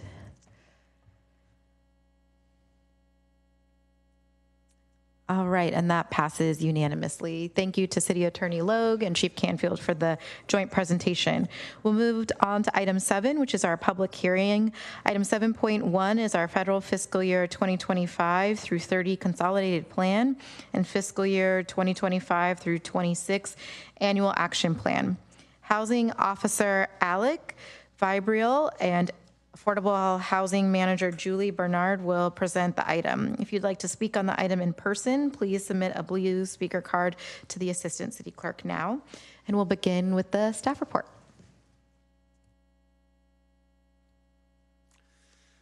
Hello, Honorable Mayor Kamei, Vice Mayor Ramos, and council members. It's good to see you all. I hope you're doing well. My name is Alec Vibrel, and I am a housing officer with the city's Affordable Housing Division, and I am joined by Julie Bernard, the Affordable Housing Manager. Also available for questions is Wayne Chen, Housing Director, Parneet Dinza, Human Services Manager, and Heidi Agler, Managing Director of Route Policy. Today, I will be giving you a presentation on the fiscal year 2025 through 2030 Consolidated Plan and 2025 through 2026 Annual Action Plan, which includes the grant funding recommendations. For some quick background, the city receives annual grant funding from the U.S. Department of Housing and Urban Development, or HUD, which includes the Community Development Block Grant, or CDBG, and the Home Investment Partnerships Program, or HOME. The CDBG program provides funds to help address community development needs. A maximum of 15% can be used for public service activities, such as services for unhoused persons, seniors, and survivors of domestic violence. A maximum of 20% can be used for program administration, and the remaining funds can be used for other eligible activities such as capital projects, including affordable housing rehabilitation and minor home repairs for income-eligible homeowners, or economic development activities, including small business assistance. The HOME program provides funding to help fund the development of affordable housing and related programs, and a maximum of 10% can be used for program administration. In order to receive CDBG and HOME funding, the city must submit a consolidated plan to HUD. This document outlines housing needs, barriers to affordable housing, and includes a strategic plan with priority needs and goals to assist low and moderate income households. The city partnered with Santa Clara County and other participating jurisdictions in the county to help develop each jurisdiction's respective consolidated plan through a regional process, while also ensuring that local priorities and needs were properly identified and incorporated into the city's consolidated plan. The plan contains the city's priority needs, which are key housing and community development issues identified through data analysis, public input, including public workshops, focus groups, pop-up events, a community survey, and more. Based on the data analysis and public input, it is staff's recommendation that the following 5 priority needs be included in the 2025 through 30 consolidated plan. Number 1, increase affordable housing. Number 2, respond to homelessness. Number 3, support public services. Number 4, promote economic vitality. And number 5, enhance public infrastructure. During the 5-year consolidated plan cycle, the city also prepares 1-year annual action plans that serve to implement the specific projects and activities to address the priority needs identified in the consolidated plan. The fiscal year 2025 through 26 annual action plan covers the period of July 1st, 2025 through June 30th, 2026, which is the first year of the new consolidated plan cycle. The annual action plan includes funding for public services awarded through a competitive notice of funding availability, or NOFA, which the city operates on a 2-year cycle, with the upcoming fiscal year being the first. For year 1 in the cycle, there's an estimated amount of $233,000 in CDBG funds available for public services, pending the release of the final allocations by HUD. To supplement these funds, the city also makes $171,000 in city general funds available. In order to receive CDBG funds, applicants must meet HUD eligibility criteria and the city's priority needs from our consolidated plan. In addition, each of the applications were reviewed using the city's evaluation framework. The city received many applications through the NOFA process, which resulted in the funds being oversubscribed. Funding recommendations were determined using a capped proportion formula to maximize funding for eligible applicants, given the oversubscription. Once the capped proportion formula was applied to the recommended CDBG applications, it results in the following grant funding recommendations. For CDBG applications, the maximum award amount was $31,508, and 7 of the 11 applicants are recommended to receive at least 79% of their requested amount. Once the capped proportion formula was applied to the recommended general fund applications, it resulted in the following grant funding recommendations. For general fund applications, the maximum award was $18,489. Remaining funding is awarded through a direct allocation process. These projects include an emergency home repair program for income-eligible Mountain View homeowners, a microenterprise assistance program that will assist income-eligible child care service providers in the city, ADA improvements for public facilities and infrastructure, and eligible projects in the city's affordable housing pipeline. This table shows the process to date that began with the HRC meeting this past December. The NOFA was released on December 6th and closed on January 10th. The HRC provided feedback and made funding recommendations on April 3rd. Following that meeting was the 30-day public comment period, which is culminating in the public hearing tonight. The city was notified by HUD that the CDBG and home allocations are anticipated to be released tomorrow, May 14th. HUD also provided guidance that the submittal of the plans must be completed within 60 days of the allocation announcements. Based on these anticipated dates, the final plans will be submitted by July 14th, 2025. Staff will monitor any updates from HUD and ensure timely submission. It is staff's recommendation that council adopt the fiscal year 2025 through 30 consolidated plan and the fiscal year 2025 through 26 annual action plan, including the proposed funding allocations. And this concludes staff's presentation. Thank you for your time, and we are happy to answer any questions you may have. Great, thank you so much. Does any member of the council have any questions?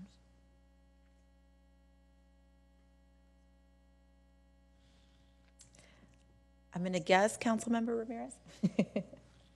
Thank you, Mayor. You were paying attention. I have a question about, this is probably difficult for staff. So if members of the public who intend to speak on this item can share their perspective, I'd appreciate it. But I'm curious to understand in the broader context of loss of federal funding and a corresponding increase in need, particularly from those who I think are targeted and vulnerable, given what the federal government is trying to achieve. What do you believe the impact of that confluence of the factors will be in Mountain View? And this is the hard part of the question, is what we're proposing sufficient to blunt that impact? Yeah, thank you for the question. Good evening, everybody. I'd like to just start by saying, as we know, tomorrow the funding allocations will be released by HUD, and that is for our upcoming fiscal year. So the annual action plan, as we presented it tonight, we expect that nothing will change. We have heard, as many have been following the news, that the federal budget, there is a proposal to remove the CDBG and the home funding altogether, in which case, yes, we would be considerably impacted, but we wouldn't know that until around about September, when the federal government adopts their budget. So we can say that for this upcoming year, there's no effect to our plan as proposed. Going forward, if we were to assume maybe no CDBG or no home in the next couple years, what we can rely on is that we receive a large amount of program income from loan repayments, from affordable housing developers, and what have you. So we would still have the ability to utilize that funding for our public service providers. It would be a much smaller amount, but we wouldn't have zero available to us, at least for the foreseeable future. And to answer, I think, another one of your questions, it is tricky because the priorities have shifted. Their CDBG and home is heavily focused on LMI, low moderate income persons and people with disabilities, etc. And the priority at the federal level right now is to focus rather on economic development, which also has a value. So if we need to pivot and shift our priorities in order to maybe be creative, potentially, that's something we would have to investigate. But I'd like to assure you that at least with the upcoming plan, we hope to receive an allocation close to what our budget is reflected tonight. Great, thank you. That's very helpful. I'll have some comments later. Great, thank you. Any other colleagues have questions? Councilmember McAllister. And I think, Councilmember McAllister, and I think just to flag, I know that we had sent a letter to our member of Congress flagging the home funds and trying to advocate for them. So we have been, as a city, proactively trying to address that issue too. Councilmember McAllister. Yeah, thank you. I had a question about affordable care, child care, and how it's important. I own a child care facility, and I know we're struggling all over there because of the way the schools are putting out TK and so forth.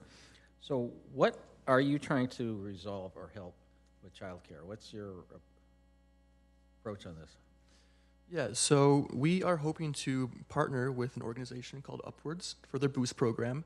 They partner with other cities around our area, including San Jose. I believe they recently received an allocation of around $1 million from San Jose. And they have a really great program, the Boost program, which identifies local child care providers that are low income and helps them to increase their business capacity, right? It helps them implement more efficient accounting systems, better advertising in order to reach more people, increase their capacity to be able to oversee more children.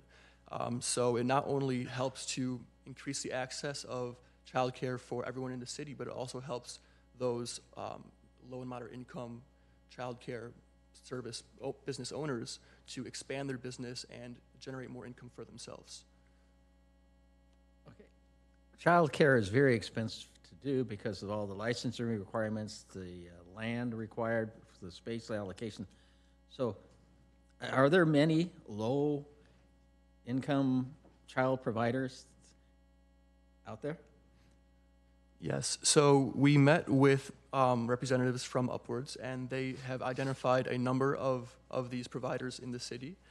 Their goal for the upcoming fiscal year is to assist 10 child care providers in the city. In Mountain View? Oh, okay, good, thank you. Great, thank you. Councilmember Hicks. So now you've got me interested. The 10 that you found, are they family daycare providers, so like in-home daycare providers, or are they other situations as well, larger centers? Based on my understanding, that is the case. I think we may have a representative from Upwards on the line, and they may be able to answer more detailed questions. Sure, I'd love to hear what the 10, kind of what the profile, are they family or other situations? Does staff know the name of the individual? Oh, we're identifying. Great, thank you. Perhaps you can say into the mic their name so they can be ready for the unmute. Yes, her name is Melanie. Okay, great. Hi, good evening, Honorable Mayor Kamei, Vice Mayor Ramos, and council members. My name is Melanie Four. I'm the Community Impact Manager at Upwards. I'm also, before joining the Upwards team, I was a client, and both my toddlers, who hopefully you won't be able to hear in the background, attended Upwards Partner Daycares. So I'm happy to answer a couple of the questions that have come up. I'm also happy to share more about how the program works. But yes, to answer both questions together, the focus of our Boost program specifically is to bolster the in-home family child care providers in Mountain View, specifically low to moderate income. On average, child care providers make about $18 an hour in Mountain View, and even in other affluent areas like Palo Alto, where we're heading into the third year of the program, sadly, it's not difficult to find the providers that hit that low to moderate income requirement in the beginning of the year. By the end of the year, the goal of the program is really to help them increase revenue, increase capacity. We help them hire a teaching assistant if they're interested and able to do so. We offer a subsidy to help offset that initial financial burden to bring on a teaching assistant until we can fill in those additional childcare slots to make that position sustainable.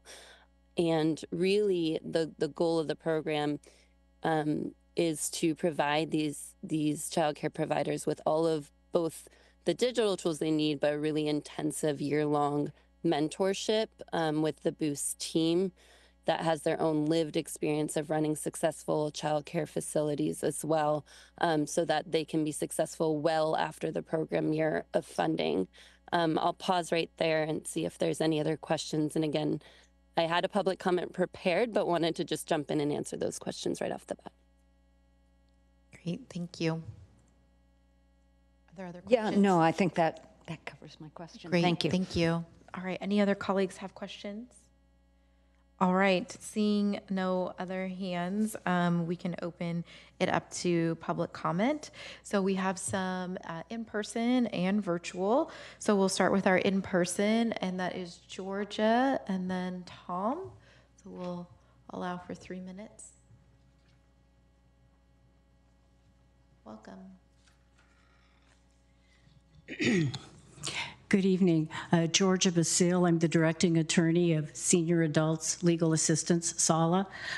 We provide free legal services to Mountain View residents 62 or older. We target clients that are very low income or at risk of abuse or loss of independence. 88% of the Mountain View residents we served last year were very low income under HUD guidelines, and 67% were 75 or older. We provide our services locally at Mountain View Senior Center once a month, and by phone for clients that cannot get to the senior center. We are a current CDBG grantee through Public Services. We thank you so much for that, and I wanted to be here personally to do that. We're recommended for funding again, and we thank the staff and the commission for the recommendation. We provide a range of civil legal assistance impacting our clients' daily lives. For example, we address income insecurity by assisting clients with legal problems related to the public benefits they rely eye on Social Security, SSI, Medicare, and Medi-Cal. We address housing instability by assisting clients worried about eviction, clients needing reasonable accommodations, or clients whose housing is in jeopardy. We address loss of autonomy by assisting clients to do basic legal planning so that they can appoint someone they trust to step in and manage their affairs when they can no longer do so. And regrettably, we continue to address elder abuse, usually by someone living in the homes of our clients, an adult child, a grandchild, a tenant they rented out a room to, a caregiver, even their neighbors. And we're attorneys. We go to court. We get elder abuse restraining orders to remove these parties from our clients' homes. We can't charge fees or accept fee-generating cases. We rely pretty much on grants such as CDBG. Over the past 2 years, we were receiving $150,000 in COVID-related funding from the Area Agency on Aging and the State Bar to expand our services to clients. That funding ended in December. The Older Americans Act is probably going to be in jeopardy. It's our major funder because of federal policy changes. So your funding is really important now more than ever. If we lose your funding, we will have to reduce services at Mountain View Senior Center and to Mountain View clients in general. So we do appreciate your funding, and I'm happy to address any issues or questions you might have. Thank you very much. Appreciate it. Thank you. Thank you. Fresh off of your ribbon cutting from your new building. That's right. Quite a day. You'll have to excuse me. I'm suffering pretty badly from allergies this year. Good evening, Madam Mayor and council members. I'm Tom Myers, Executive Director at Community Services Agency, and I originally was going to come up and say simply that we appreciate the partnership that we've had with the city, and let you know that I am here with a couple of members of my staff who are here with us tonight to make sure that you know that we value that partnership. But in light of Councilmember Ramirez's remarks, I think it's important to say something a little more. I have had a long career in nonprofits. I've seen the dot-com bust and the Great Recession. I've seen COVID, and God help us, we never go through another AIDS crisis again, and I worked through that. But I have never seen anything quite as extraordinary as what's going on in Washington right now. It's truly amazing. We knew that we were going to be faced with federal funding cuts. We knew that going in. What I didn't realize that right away it would be balanced on the backs of the poorest and the most vulnerable. The first thing CSA received was information that we were going to see a freezing of any federal funding that we got for our food program. That's extraordinary. Our food program. Food is the most basic thing. Now, we've gone out and we've done some fundraising, and we've been able to help with that. But we still don't know if those federal funds will be unfrozen for food. It's a time that we need to understand that cities are going to have burdens placed on them. Nonprofits are going to have burdens placed on them. And yeah, I think it would be very easy for us to say, okay, the city needs to step up, but we're all in this together. We cannot expect the city of Mountain View to do everything and stand up. So what you can do, thank you for that. We appreciate that. But it's going to take all of us to face this rather extraordinary time. So as I said, I'm here with my Associate Director, Amy Kaiser. Also with us is Sarah Townsend-Hanley, who's actually going to be awarded the Young Athena Award on Friday night, and we're all very proud of that. But we're here to answer any questions. But I did feel that Councilmember Ramirez, his remarks needed to be amplified. Thank you. Great, thank you, Tom. All right. Do you have a follow-up question, Councilmember Ramirez, for yes, Tom? Oh, Mayor, okay. thank you. I appreciate it, and thank you, Tom, for responding.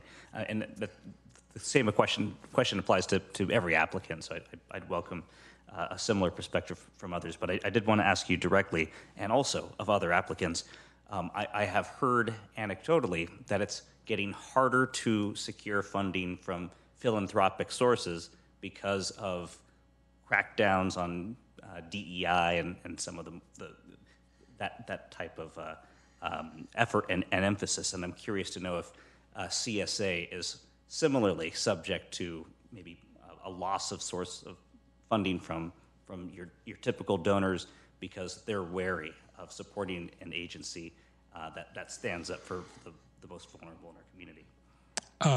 CSA has as one of our core values DEI and B. We add belonging to that, diversity, equity, inclusion, and belonging. Those sit prominently front and center on our website, and they're not coming down, at least not as long as I'm executive director and we've got the team there that we do. Does that put us at risk? Yes. We're probably small enough that we're not going to be anybody's target. Does that mean that we are going to be faced with folks that are going to be asking us those questions? Perhaps. We haven't yet. One of the things that we do and have always had as one of our core values is that we make sure that our revenues are from very diverse sources. So that if federal funding went away, that would affect about 10% of our funding. If the city of Mountain View funding went away, that would affect another larger percentage. We also make sure that we are in front and center with individuals within our communities that we serve. And so that said, we could see ourselves, we have not been targeted yet, and I have a feeling that we are small enough that big players that would target groups that see DEI as a problem are not going to, but we don't know what's going on. I never would have said that food would be the first thing that they would cut.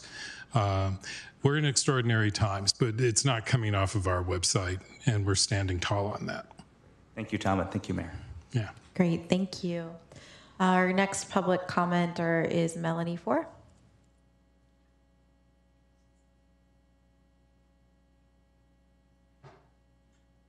Melanie, did we lose you? Okay, now I'm unmuted. Okay. Sorry, I just got off.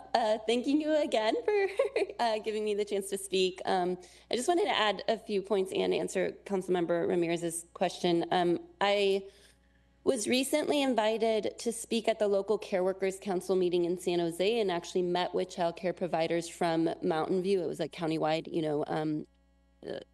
meeting, and met with providers from Mountain View who shared an urgent need for business support. So these are providers who love caring for children, but often need help marketing and managing enrollment and billing and curriculum planning and more. And these are the very pain points that the Boost program can help with. Again, I wanted to kind of get into how, but to jump to the answer for Councilmember Ramirez's question, part of the core of the program really is the sustainability. So the idea is that for the cohort, for the 10 providers that we can support in the first year, that we would be giving them the tools and training that they need to be successful very long term. Boost is not a revenue generating program for Upwards. We actually contribute a significant amount to implement the program in the communities we serve, including San Jose, as Alec mentioned, and San Mateo and Palo Alto. We have partnerships offering childcare benefits to military members with the Department of Defense, and we work with private employers as well to offer childcare benefits. So that's kind of how our model works. We're committed to the Boost program because we are committed to supporting our family childcare providers, and would be very, very thrilled to expand the program in Mountain View, and just wanted to thank the staff and committee for their recommendation. And also happy to share that we will be expanding throughout Santa Clara County to the non-entitlement communities as well in the coming year. So really with this support, we would be able to help the 10 providers who are in most urgent need of help, increase their revenue and capacity, and create at least 3 new teaching assistant positions, and serve over 100 families. with helping them find care that suits their unique needs. And all of this is without competing for the very limited public service funds. So that's the benefit of qualifying as an economic development program. So I was really encouraged to see Mountain View step up as an early supporter of the Build the Future initiative. Clearly, the council understands the need for support, and loved hearing about Councilmember McAllister's experience as well. So I would just welcome any additional questions. I will send out an email so you all have my contact information so I can give you additional information and case studies in neighboring communities. Thank you again. Great, thank you very much. I think the whole council would appreciate any further information to learn more. It'd be great. All right, seeing no other public commenters in the queue, I'll turn it over to my council colleagues, and I see that we have a motion by Councilmember Ramirez, seconded by Councilmember Showalter. So Councilmember Ramirez. Thank you, Mayor.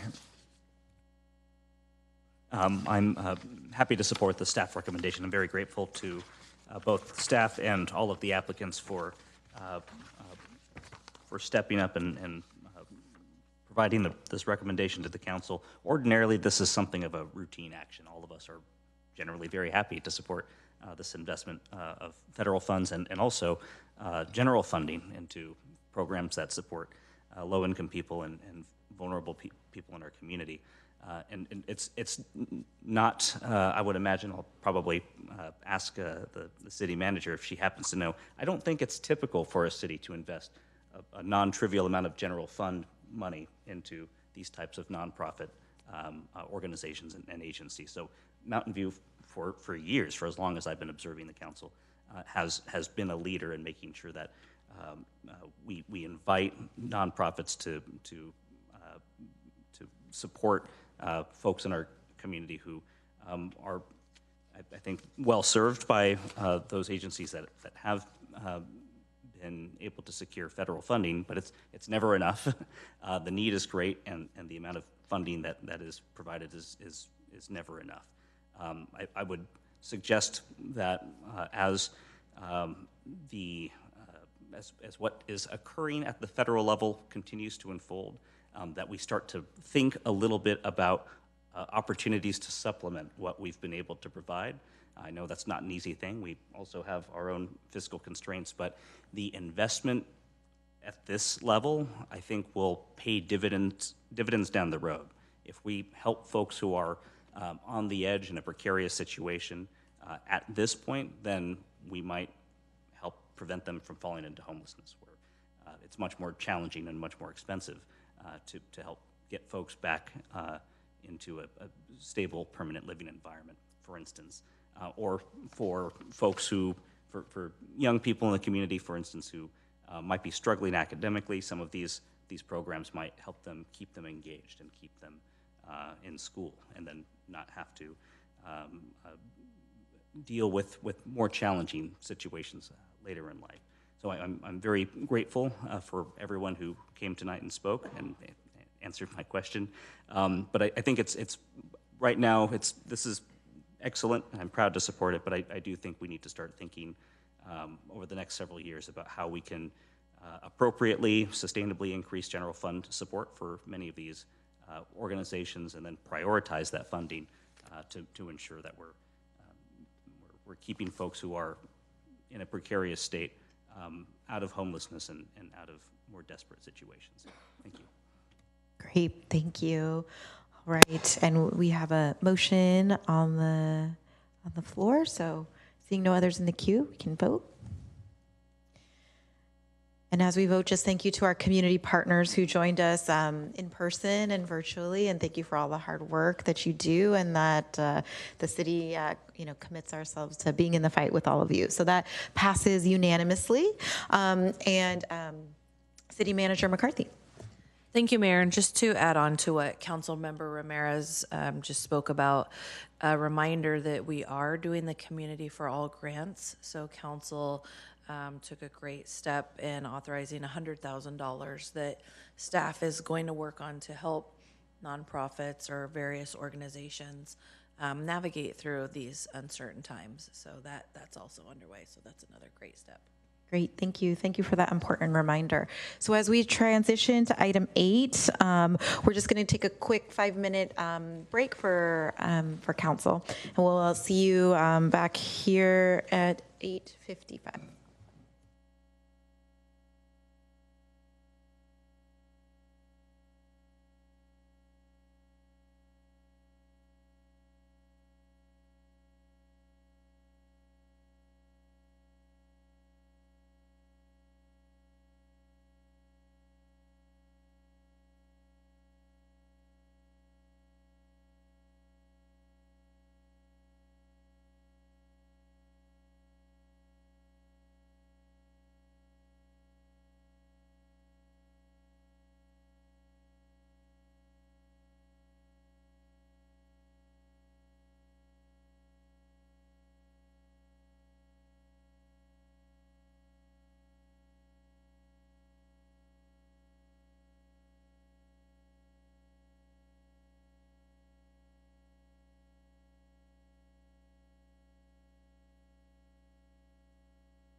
All right.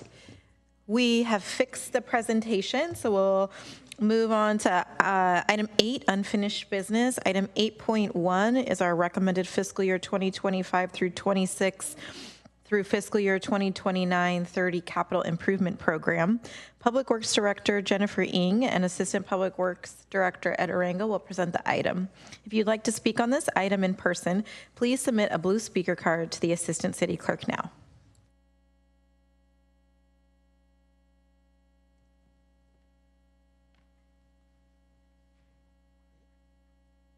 Thank you, Mayor and members of the City Council.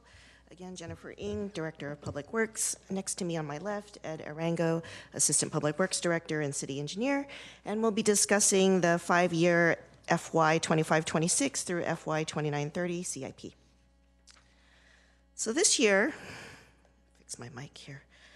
This year, our approach to the CIP is a little bit different. We're going to do a reset. Oops, next slide, please.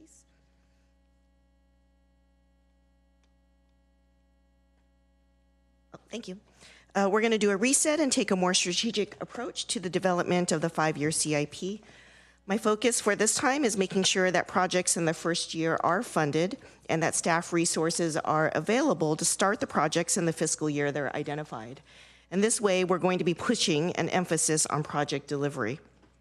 Hearing the voices of the residents, we're also looking to incorporate active transportation improvements into our CIP. So our first round of input came at the end of March, where we had study session number 1 with you. At that study session, we reaffirmed the criteria that was applied to utilization of unrestricted CIP funds. We also listened to the council's priorities for projects, of which projects were higher priority and which projects were lesser priority, and incorporated that feedback into the 5-year CIP. On the slide deck here, the check marks indicate which projects feedback were included in the CIP. And as you can see, the only one that was not included is the Central Expressway Bike and Ped Crossing Project, which is really just a reflection of Caltrain's inability to provide project management services to work on that project right now. Following that, we went to the BPAC at the beginning of April, and we listened to that group discuss which projects they saw as priority and which ones they saw as less priority. That feedback was mostly incorporated into the 5-year CIP, with 10 of the 13 items identified included in the 5-year CIP, and you can see those check marks on those boxes here. So I talked earlier about 2 nuances for our strategic approach to the CIP, which is funding and staffing resources. So the first step we do is we start with figuring out how much funding and how much money is available. By closing out completed projects and releasing project funding for projects that are moving to years 2 through 5, we've made sufficient funding available for year 1 projects. This returned $13 million to various funding sources, and the money's already been committed to projects in the recommendation. You can see notably $2 million was returned to the CIP reserve and $3 million to the CC tax fund. One project that we do want to highlight is the 1020 Terabella undergrounding utilities project that's proposed to be defunded. This project currently has $2.75 million in funding to underground approximately 500 linear feet of overhead utility wires along the Alta housing project frontage. Estimates are rising and design has not yet started. We anticipate that costs will continue to escalate, and in this era of declining revenues and needing unrestricted funds for other city priorities, it is recommended to close and defund this project. Excuse me. So the second step is really to align workload with staffing resources. Our focus in this first year is to add a limited number of new projects and work on our current backlog. So this means for fiscal year 25-26, we will initiate 51 projects, with 28 projects focused on non-discretionary work, and that is consistent with the priorities we heard from study session number 1. 11 new discretionary, 12 reprogrammed backlog projects. Out of those 51 projects, a few are listed with the intent of committing funds, but due to staffing availability, likely will not start until years 2 or 3. Also at that first study session, there was robust discussion around paving and arterials in particular. So I want to show you that our planned work for the next 3 years includes a good amount of collector and arterial streets. Approximately 70% of our allocated paving budget is for arterials and collectors, so our major thoroughfares. We've listed those street segments here on this slide, along with the bike lanes that are anticipated to be created or improved. I also want to point out that there are 45 existing CIPs with active transportation and Vision Zero elements included. So we're keeping an eye on including those types of improvements when we can, working within the restrictions of paving funding. So here's our approach and our strategy to roadways moving forward. We want to continue the course for paving projects which invest back into our infrastructure and keep a nice blend of both thoroughfares and residential streets, since maintenance of both of those street classifications are critical to keeping our overall PCI up. Every 2 years, on even years, we evaluate streets for condition, and that work will start in early 2026. Around that time frame, the active transportation plan and the biodiversity plan will be completing, and we'll be able to nicely blend all 3 reports together to develop our prioritization plan for roadways and also identify unrestricted funds needed to supplement the paving projects. Simultaneously, we want to continue our focus on including safety elements from Vision Zero into our paving designs and include active transportation elements primarily through roadways restriping. One thing we want to flag for you is that there's a trend in the increase of number of CIP projects that are large, and we're defining large here as over $20 million in valuation. As you can imagine, these projects consume significant staff resources over a several-year period of time. A couple of projects that we have in this category with not yet identified construction funding are the Rangsdorf Avenue grade separation and Stevens Creek Trail extension. And then other projects that are also in this category, the $20 million plus, include the public safety building, and you'll see a funding plan coming forward for that in early June, and the North Bayshore Recycled Water Reservoir. And I just want to point out that we recently completed the Rangsdorf Aquatic Center, which falls in this large project category. So next steps moving forward, the first circle is where we're at tonight. Tomorrow night, we will share the list of projects with the Park and Rec Commission. And then on June 24th, we're hoping for council adoption of the 5-year CIP. So with that, I'll leave you with staff's recommendation for tonight, and that is to approve the draft recommended fiscal year 25-26 through fiscal year 29-30 CIP. So thank you for listening, and we're happy to take questions now. Great, thank you. So we'll start with council questions. Councilmember Clark. Just one quick one on, in a previous session, we talked about the California Street pilot, needing a year or so to evaluate the results after everything's done, and then, tweaking whatever we need to tweak in order to move to the permanent construction. And my assumption was that it would just kind of get pushed out a year or so, but now it's on the unscheduled list. And so I think the message that sent to some folks was that it's no longer a priority. And so I just wanted to get a sense for, I assume we're still committed to like a permanent solution there, assuming the trial goes well. And I just didn't know in your mind what the timing of the permanent construction should be if it's on unscheduled. We're still planning to do permanent improvements. I think really what we're planning to do is finish the construction, which is just starting, give ourselves an evaluation period for the different vertical elements and different types of things that we're hoping to evaluate. So that'll take maybe a year or so. And then depending on what we land on and what we decide should move forward for permanent improvements is really going to drive the cost of the project. And so it would be kind of, is disingenuous the right word? It would be presumptuous of me to try to put a project into the CIP without really knowing how much it costed. So that's really why it fell onto unfunded. That makes sense. But the temporary improvements, they're sufficient to last a few years. Like they're not going to fall apart or anything like Correct. that. Right. Great, thank you. Councilmember Hicks.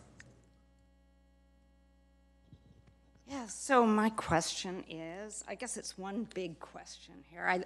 I like the approach of resetting and right-sizing, and especially I liked reading about the right-sizing, so there's capacity left for projects coming out of our new active transportation plan. All that was good. My question is, I guess it's a two-part question. We also have a biodiversity plan, urban forestry plan, and some climate mitigation planning.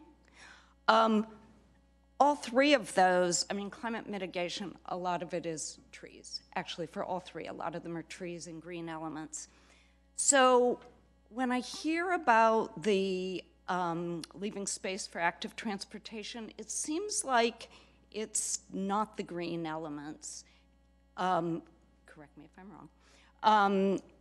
I would like to know how we might, in addition to making capacity for the kind of the part of the paving projects that are active transportation, like the repainting and the bollards, how we would make space for non-paving projects that might come out of our active transportation plan, our biodiversity plan, our climate mitigation, and our urban forestry.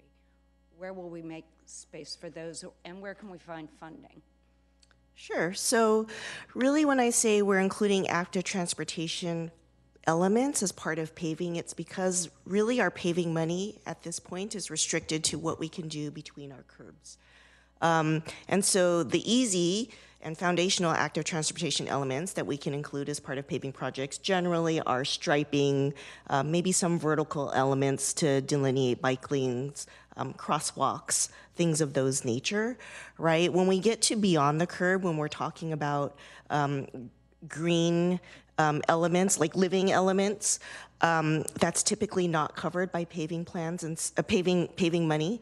And so when I said earlier that we need to marry the three plans together, the paving criteria, the active transportation plan, and the biodiversity plan, it's really with the intent of, looking at the street as a whole and finding instances in where we might want to add green elements, and then finding those unrestricted funds to be able to fund those elements that paving funds can't support. So some of this I may bring up later as comments, because there were suggestions of where we might find money that staff made in addressing some council members' questions in the council questions. So that will not be a question. I'll leave that for my comments. But I guess what I'm asking, another way of asking it is, I would hate to make those plans, the biodiversity plan, the urban forestry, the climate mitigation, and then not have room for them in the 5-year CIP and say, oh, we're going to do them, 5 years from now, 10 years from now, 15 years from now when we make the plans this year. Where can you see us having money for the things that will come out of those plans? The beauty of a council-approved plan is that it is something that the council has approved, and we can all get behind then moving forward as we're developing our next set of CIPs. So I think it's just a discussion to be had at that time as to where the council priorities lay at that moment. I think I see a possible other answer in addition to that answer. Good evening, John Marchant, Community Services Director. One of the funds that was referenced in the council questions was a tree mitigation fund, of which we have approximately $250,000 in that fund currently. We expect to have some more funding revenue streams into that fund. And so that is an opportunity for us to look at to supplement any other projects, active transportation projects, to help green some of those projects. So correct me if I'm not remembering right from reading the staff report, because it was a lot of reading. Isn't the tree mitigation fund, wasn't it for removal of trees? Does it also include planting more trees than you remove? So there's separate CIPs. There is a CIP for removal and also some planting, but then we also have a tree mitigation fund that is separate, and we've basically been holding on to some of those funds to see the outcomes and recommendations out of the biodiversity plan, and so that we can start implementing those sooner than later, once it's great. approved. Thank you. Great, thank you. Councilmember Showalter. Thank you. I just want to compliment you, first off, on this presentation. I really thought the study report was pretty well written, but it came across, to me anyway, much better in the presentation. So thank you for all those infographics. I love those. Anyway, that's a comment, of course. I cheated a little bit. So bike counts.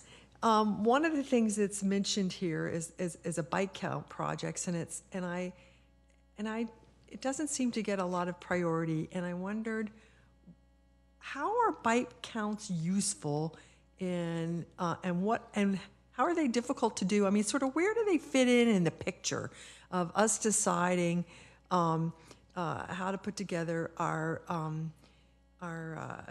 bicycle network, and are they expensive?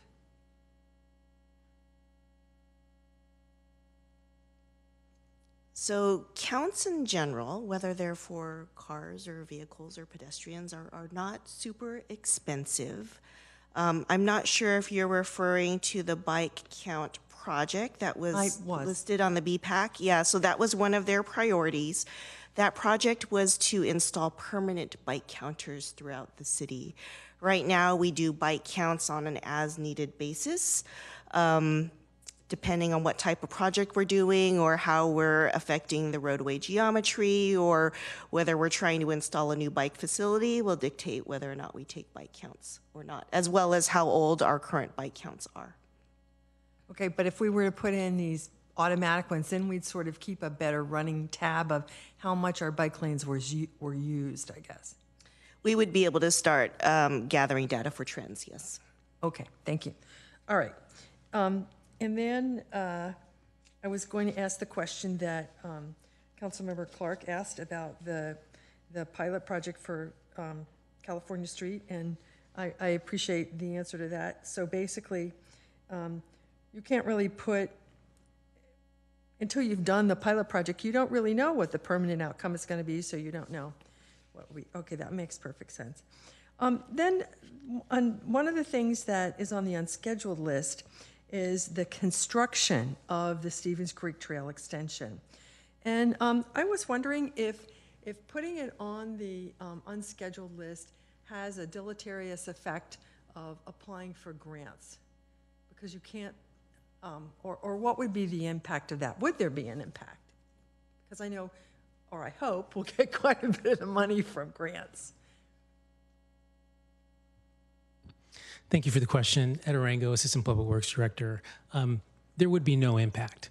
The way that we've programmed the project is really two phases. The first phase, which is the preliminary design, which is funded today, and we've started the effort, is really the driver for the next step, which is the full design and the ability to go after grant funds. It really defines that we have started design, and once we're further along in the design process, we'll identify costs associated with the project. And then that way we can target grant funding opportunities to apply for. The construction phase really is a placeholder. We don't know when the construction would be, and we can bring that forward at any time. Thank you. Okay. So another one, I really enjoyed going through attachment 4. It's the one of the projects by year.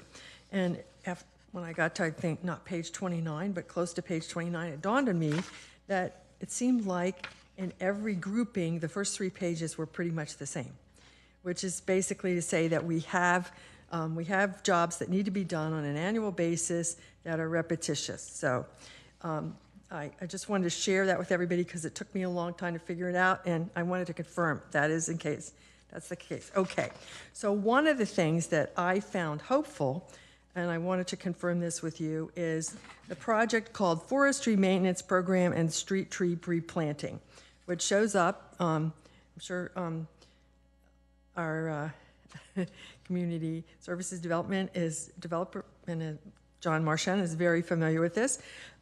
contract to prune, remove, stump, purchase, and plant approximately 800 to 1,000 medium to large trees within the city.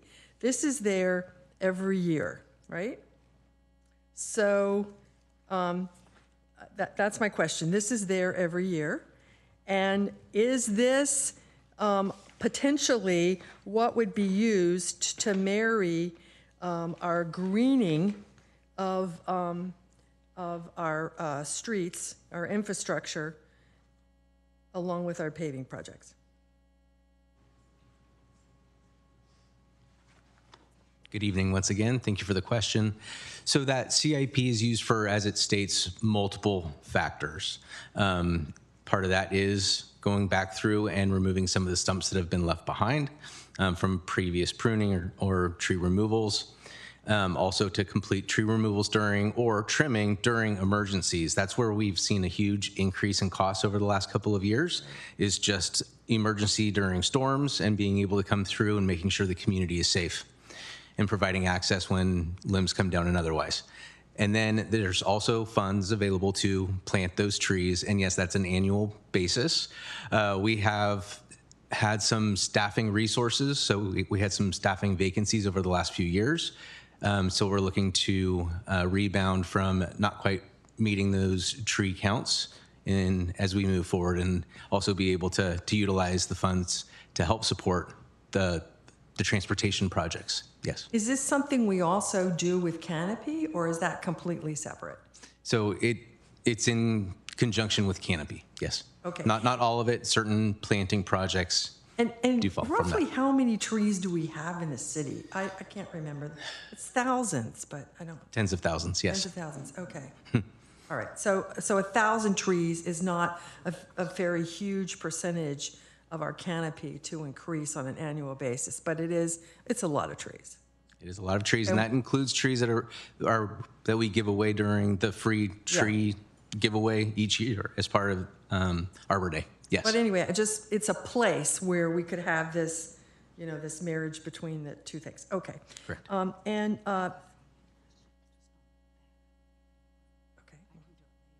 You can go ahead now if you want. Yeah. Okay. Sorry, Director Marchant. There's a follow-up question. Just a follow-up on that. So I'm imagining that with the urban forestry plan and the biodiversity plan that we increase the amount of tree planting. So is the number in there, is it the same as in the past, or is it increasing if we're going to increase?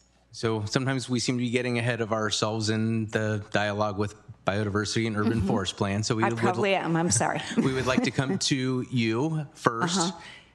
Within that plan will be recommendations.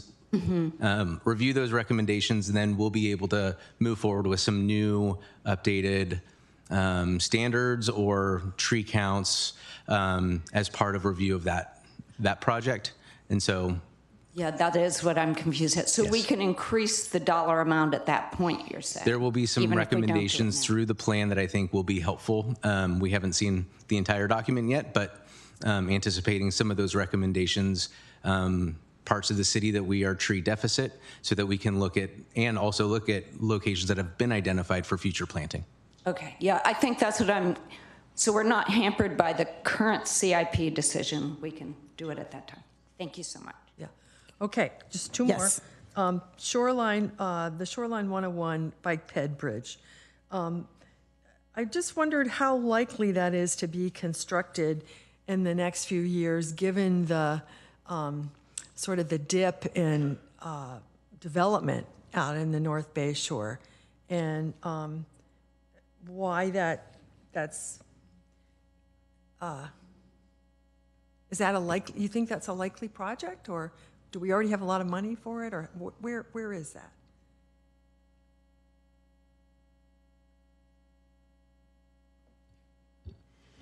Thank you for the question. So this is the Shoreline 101 bike ped bridge that's parallel to Shoreline that is going to be crossing 101. Yes. We provided a response in the council questions. This is one of the projects that we're recommending to close in the following fiscal year. Right now, there's some closeout work that's needed in order for us to do that. We took it through some level of concept design, And we want to be able to package that effort up so that way our future selves can pick up a document that says, this is as far as we got, this would be the next steps, and then close out the project. And that's going to take us a little bit more time, hopefully by the end of this calendar year. And then we'd come back this time next year and recommend closure of the project. That makes good sense. Thank you. And then one more question is there a way to combine the Ringsdorf Green Complete Streets project with the work that we're doing for the railroad separation? I know that there's a lot of right-of-way acquisition, and there's work that has to be done on that project that isn't just the separation. Can those two things be combined, or are they completely separate? We want to keep them separate. Okay.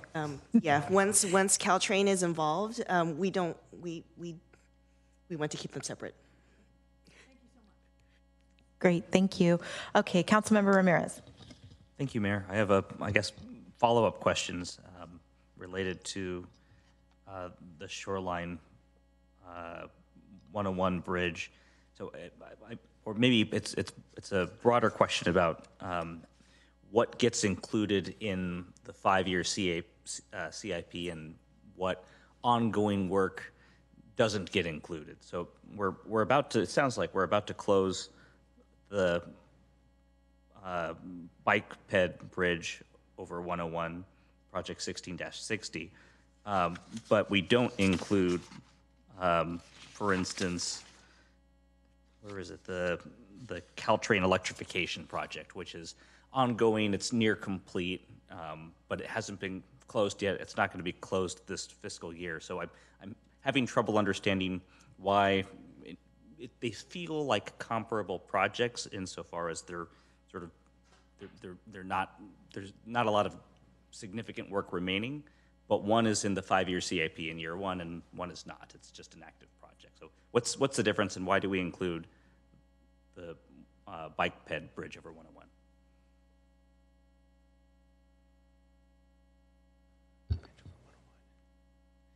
The Caltrain electrification project, as we approach, so let me step back.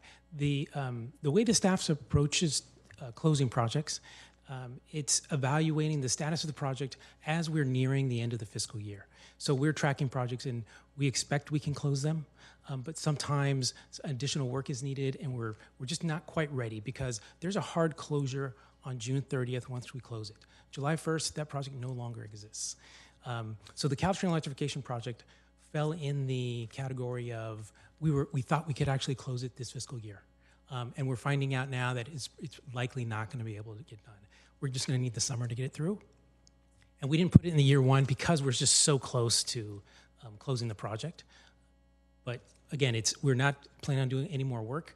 We just need an agreement to get finalized, fees to get refunded, and then we can close it. And we think we can do that pretty much during the summer. But we were just so close. And there isn't any other reasoning behind that why we didn't include that one in the year one and the bike ped bridge not in year one and the other one not in year one. There is real work with the bike ped bridge that we need to do to wrap that up, and it's going to take some time. So I guess it sounds like it's more of an art than a science. Should we, the community and the council, presume that if it's in the 5-year CIP in year one, there is a significant amount of work, and if there is an active project that's not in the CIP, then it's not a significant amount of work? Is that sort of the distinction? Yeah, I like what you mentioned, and this is more of an art, and it is, and we're gauging the level of work that's required to get through completion, and this one it's pretty light, but we just need a little more time to get through that effort. Okay. And then is that true also for the Charleston Road improvements, design and construction? It sounds from the responses to council questions that the intent is to close that project. We can't close it this fiscal year, so there's some work remaining, but it's not a huge amount of work, but it's non-trivial, and so that's why it's included in year one. Yeah, if you think about it as a function of staff time, anything that we can wrap up fairly quickly over the summer, maybe just a few weeks worth of remaining work, we've left off the list. Anything that's going to take a little bit longer and consume more staffing resources, beyond that, we've included. Okay, so would there be a reason why we retain the Charleston Road improvements? In other words, if the council is looking to create staff capacity to advance higher priority projects and we eliminate that, what does that mean? What does that mean for the project and for the organization? State that question again. I'm sorry, I missed the first half. No problem. So I guess I'm trying to understand if the council's interested in creating staff capacity to advance higher priority projects. I don't think this project is high priority for this council, I would imagine. What would it mean if we were to remove the Charleston Road Improvements Design and Construction Project from year one, the 5-year CIP list? What does that do for the project and the organization, and does that create staff capacity that we can use for a higher priority project? It's not a significant amount of capacity that is created by removing it from year one, because really we're just carrying over a little bit of extra work for year one to complete what's already been started. Okay. Okay, thank you. Those are my questions. Great, thank you. Councilmember McAllister. Yes. I'd like to get a little clarification on the Stevens Creek Trail, where it goes from Dale to Remington. So I'm looking at a map on it, and basically, there's got to be more to go into Remington because it's all on city streets. So I'm sorry. You are recused from talking about the Stevens Creek Trail. So as long as you asked for it. Okay. So I was allowing questions related to it, but you're the only council member that's recused from that item. So to the extent that there is going to be discussion about that later, you would actually have to leave the room. So I'm sorry, so you if somebody can't ask else on the questions. council asked about that, if it went over to the high school, they could do that? Okay, I'll go to the next one. Sorry. Okay. That's okay. I made your day. My second question, I could be recused from that one too. McKelvey Ballpark. Okay, no, she hasn't said anything. So where's that on that project to get that? That was built in 2020, and we've never been able to see home plate. So why isn't that a high priority of just letting our taxpayers know that there was a mistake and we're going to correct it as soon as possible? So good news for you. It is in the works. We're currently working through a funding agreement with Valley Water to get, I believe it's $250,000 from them. We'll add that to other money that we have earmarked set aside and start a design and figure out a fix for that vision issue. So this has been going on for 5 years. So, and Valley Water this is the first amount of money they're going to give us? The entire project was Valley Water project, right? And there was contribution from the city. I think just over COVID, and I don't know exactly why this one sort of fell off for a few years, but my understanding is over that time period, but now we're picking it back up and restarting it. And Valley Water has given you the money? We're working through a funding agreement right now. Okay, and how long does that usually take? I'm hoping pretty quick. Oh, okay. So you work with Valley Water before, so that's why we're at those questions. Okay, thank you. Okay.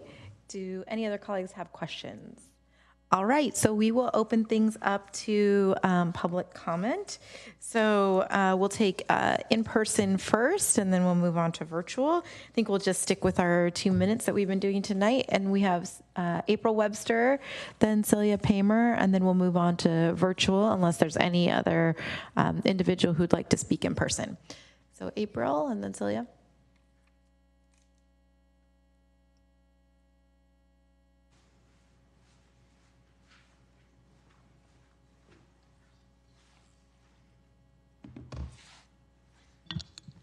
Hi, thank you. So as I reviewed this year's SIP, I felt like I'd stepped back into the 1980s, dropping a Highway to Hell cassette into my ghetto blaster. The emphasis on paving makes it feel like we're still designing for Reagan-era highway traffic, not the climate-resilient, people-centered, and livable communities we've been calling for. Jokes aside, thanks to council leadership, we have a strong vision and plans. We have a community that keeps showing up for livability and safety, climate action, and green complete streets. Now's the time to keep the burner on by translating those priorities into clear design standards and a well-defined green complete streets fund. We consistently fund cars through pavement, so why can't we fund people and livability through wider sidewalks, protected bike lanes, street trees, and parks? These aren't extras. During the presentation, it was stated that the city plans to prioritize safe streets through restriping. Paint isn't protection. Paint is not a substitute for real infrastructure. San Jose, Campbell, and San Mateo are all building green complete streets to meet their MRP water permit goals. Caltrans requires complete streets elements in every single paving project under SB 960. If the Titanic can turn, surely we can too. So I'm asking, adopt a policy requiring paving projects to integrate complete streets like Caltrans does.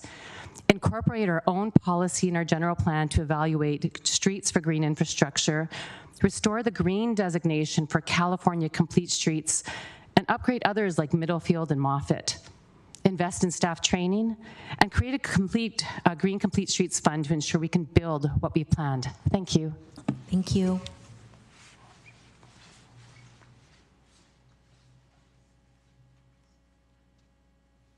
Hello. I made it in person now. So I'm Celia Paymer, Mountain View resident. So I was just concerned by a couple things, details I see in the work plan report. There seems to be some errors and inconsistencies with facts presented. It appears that council direction and community input has been overlooked in some of them. One thing I noticed was that Cuesta Park was listed as 35 acres. This is incorrect. Cuesta Park is closer to 25 acres. Seems that staff has confused the open space of Cuesta Annex as part of the park, even though it has the Cuesta Annex master plan that was voted in 2006 after the city spent $250,000 on creating a plan that involved hundreds of hours of community input.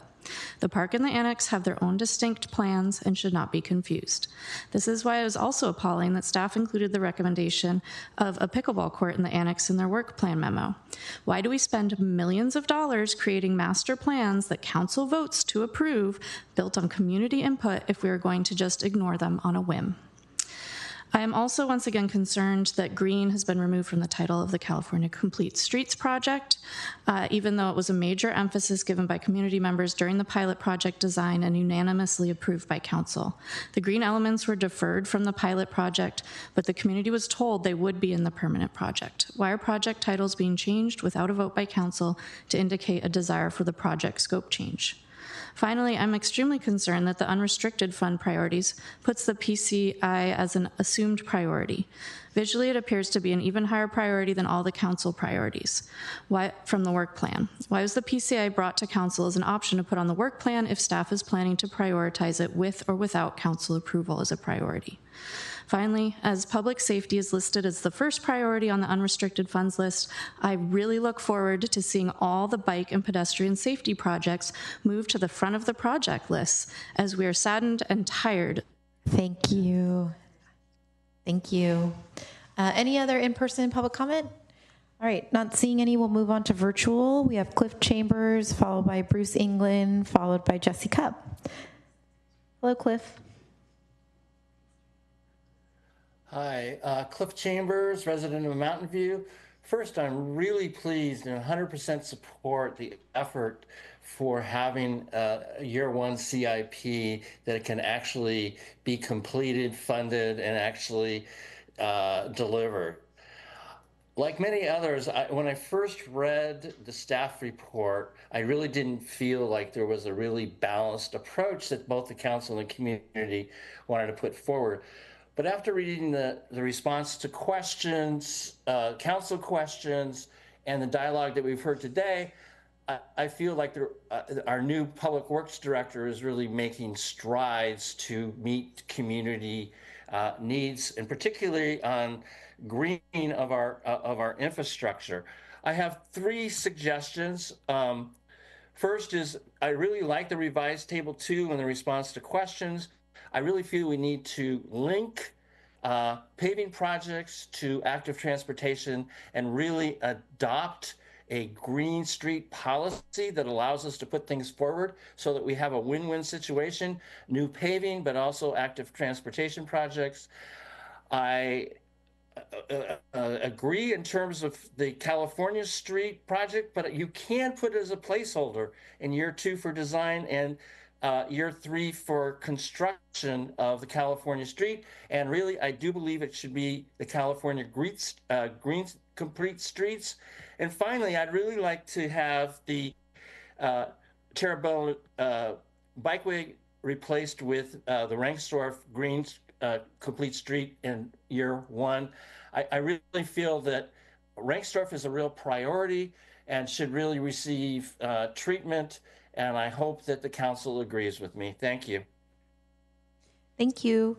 Next up is Bruce England. Thank you, Mayor. Bruce England again, Wisman Station Drive.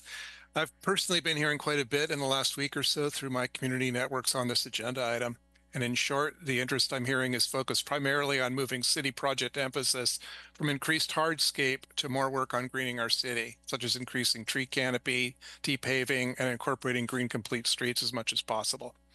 As stated in the comment letter from Green Spaces Mountain View, we appreciate that the current general plan states a policy for green streets, which is policy INC 8.6 in the stormwater category. But we're concerned about how the city will realize the vision for green streets without proactively designing them and providing funding.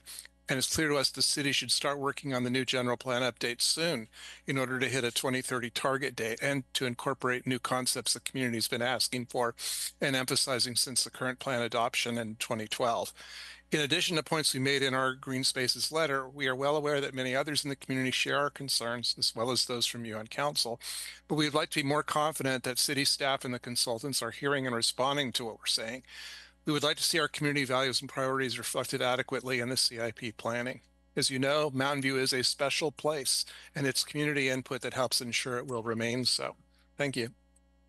Thank you. Jesse Cupp.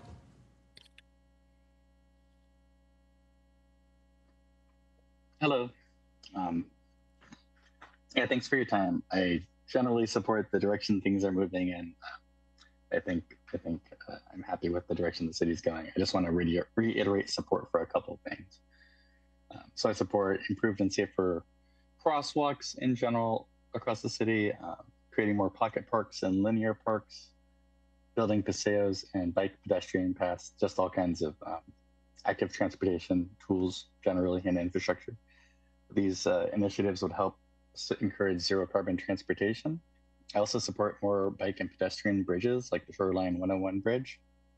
And in order to be a truly green city, we need to make active transportation easier than driving a single occupancy vehicle. So it should be easier, safer, more desirable, more enjoyable, and we need to prioritize that.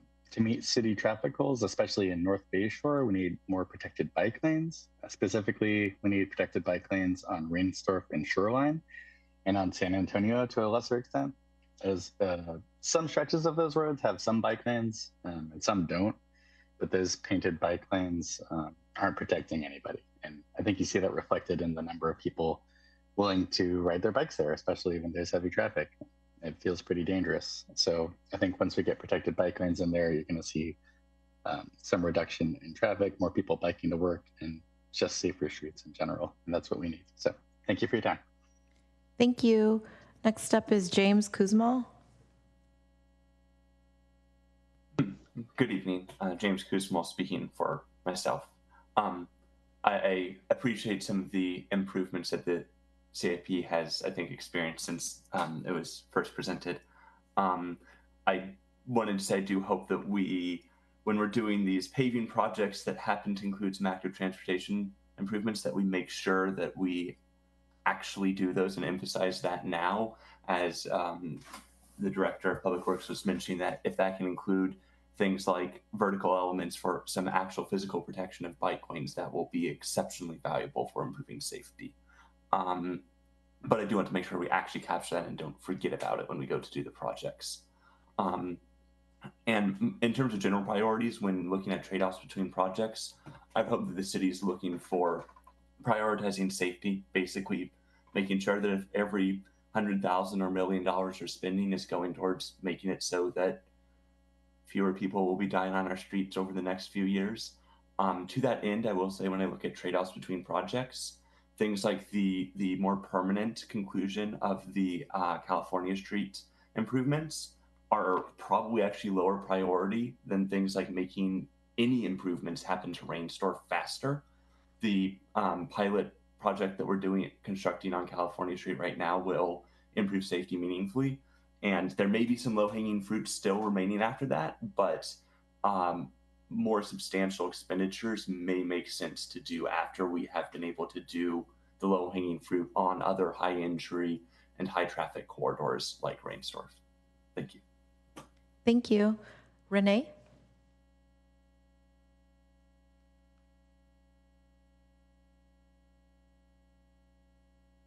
Hi, can you hear me? Yes. Great, thank you. I would just like to say that I would love more green projects that support livable city, that include more trees and biodiversity. My kids are young right now, and they currently scooter with my husband and I to school every day, but they scooter home on their own. Very soon, they're going to be scootering or biking completely on their own to and from school. Also, my husband rides his bike to work every day. That's 5 miles there, 5 miles back. I just want to feel that they're safe and the safety when they're doing this independently. Also, I just want to know that my family, my neighbors, my whole community can just feel safer on the streets. Thank you so much. Great, thank you. All right, I'm not seeing any other hands in the queue, so I'll bring the item back for council deliberation and action. And I believe this is there's a recommended action for this item. Councilmember Hicks. So I'm hoping that with this CIP, this 5-year CIP plan, we can start to see, and I think we are starting to see a paradigm shift from, I think I said this with my questions. I like the idea, the new approach, the resetting and right sizing, and especially the right sizing so so we can actually get things on the list done. And also so that there's capacity left for projects coming out of the active transportation plan. In terms, I'm seeing several projects that were mentioned. I think we've mentioned them in the discussion tonight and then also in the council questions as possible ones that we could defer and replace. So I'll throw some of them out here, and if I would appreciate other council members if you have other recommendations to kind of focus on community need requests, active transportation, green streets, et cetera. So one of them is there was a suggestion that we not do the Terabella project, would be the 2230 Terabella Avenue Bikeway feasibility study. And also in the council questions was deferring the El Camino median landscaping until after we do the biodiversity planning. Both of those were in the questions, and those were things that the staff seemed to respond affirmatively to. Tell me if I'm wrong. So maybe we could cut or defer those and replace them with the Rengsdorf project, and also California Complete Green Streets, if any of the green elements have been dropping out. So those are two things that maybe that's four things altogether. Yeah. Before you continue, can I ask staff about that, and what does that actually mean, and do we need to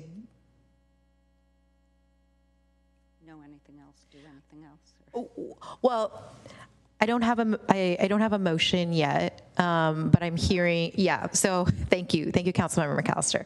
So I think just before we get into it, sounds like creating different changes, I'd just love to know if there was a motion on the floor. So there's a motion, love a second. Thank you, Councilmember Showalter. Okay, and then kind of ask staff, is this the level of detail where you'd like us to highlight and express those that maybe are of interest, or Is it that we should be highlighting ones just to let you know, or is this where I need to be taking some straw polls? And just would love some clarity from staff on that before the list continues. Thank you very much. Thank you, Mayor. So I think it would probably make sense for the Public Works Director or Assistant Director to at least respond if this would change anything with the current plans with the Ringsdorf complete green streets and the California complete green streets. If it is a desire of council to make sure that we're reflecting that in the title of the projects, we can certainly do that. Not sure if this will change the trajectory of the project, so I think staff will need to talk about that. Great, thank you. Appreciate that. Director Ng. Thank you, Kimbra, and thank you, Mayor. Thanks for the opportunity to comment on this. So the Terabella Bikeway study actually has started. We're at the very beginning phases, and we've hired a consultant. So if council were to decide to essentially pull the plug on this project, we would forfeit the money that has already been spent, and then that money would then be really unexpended funds, right, would be returned back to their original funding source. In this case, we've had a recent loss of a significant staffing person on our transportation planning team. And so stopping this particular project and putting another one in its place really isn't possible at this time due to staffing constraints. In a few months, once we figure out how we're going to backfill that, really what it does is stopping this project would allow other projects to just continue at a slightly more accelerated pace. Great, thank you. Councilmember Hicks, is that helpful, or perhaps it sounds like at least for the Terabella, it sounds like those funds are already expended partially. So are you proposing? So I would like to hear. Is staff interested in straw motions on this? I heard four different projects listed, and I would love some staff clarity on this.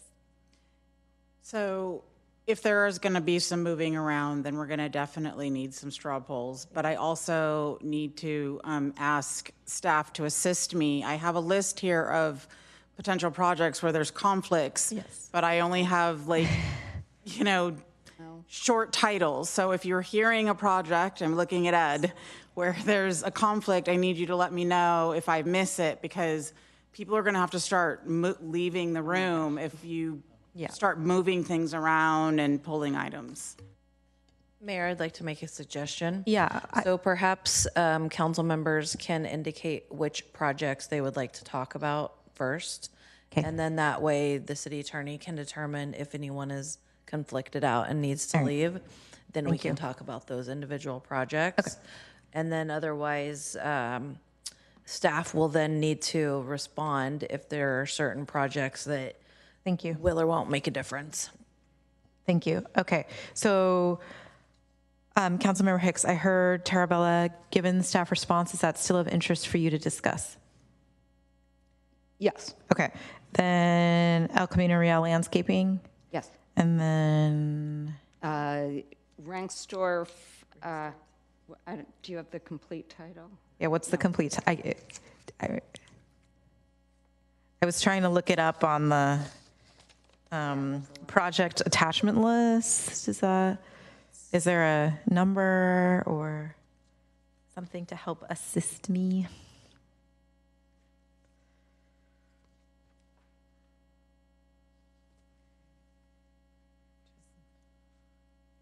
Mayor, I think it's on the unscheduled list. I see US 13 Ringsdorf Avenue Green Complete Street Improvements Construction. Yeah. Is that the one? Okay, Ringsdorf US Complete Streets. Okay.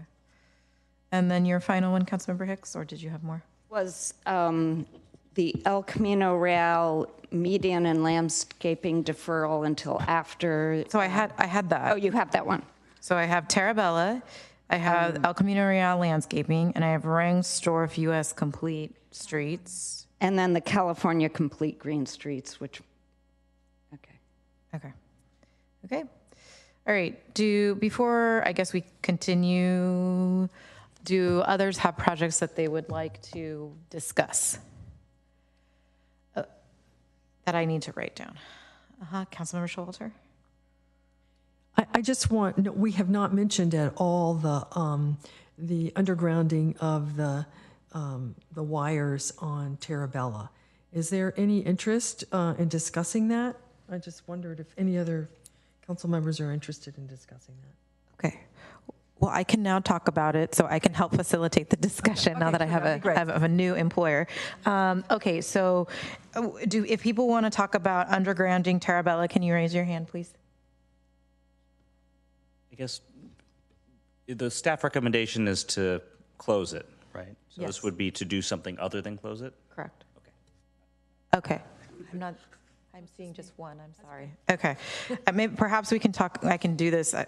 If people want to discuss it, go through each of the items, or should I do initial straw polls if people want to talk about it first? Is that possible? So far I'm not hearing any conflicts, so. Okay, okay, perfect. All right. So I see now one person in the queue. Was that about this? Would you like to talk about something else, or? Okay. Shall I take the projects that need to be discussed individually, or shall I take comments first? Looking to staff. So I think you can take the 4 projects, and then you can move on to general comments. Thank you. All right. Mayor, may I jump Yes. in real quick? I just want to give some feedback as the discussions begin with council members on the 4 projects. Yes. One of them that was mentioned, I just want to clarify, is the Rengstorff Green Complete Streets project that's on the unscheduled list. We just wanted to flag that there's an active project for the Rengstorff Complete Street Projects study that is just now initiating.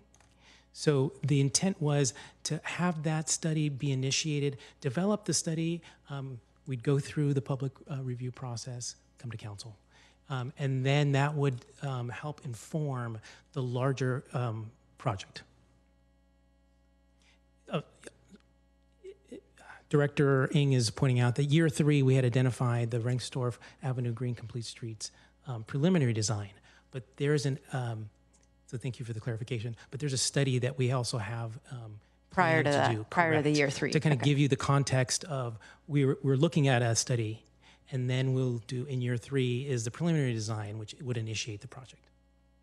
Okay, so why don't we, of the 4, why don't we start with that first then, Councilmember Hicks? So staff has responded to the item. Is there more there that you would like to discuss?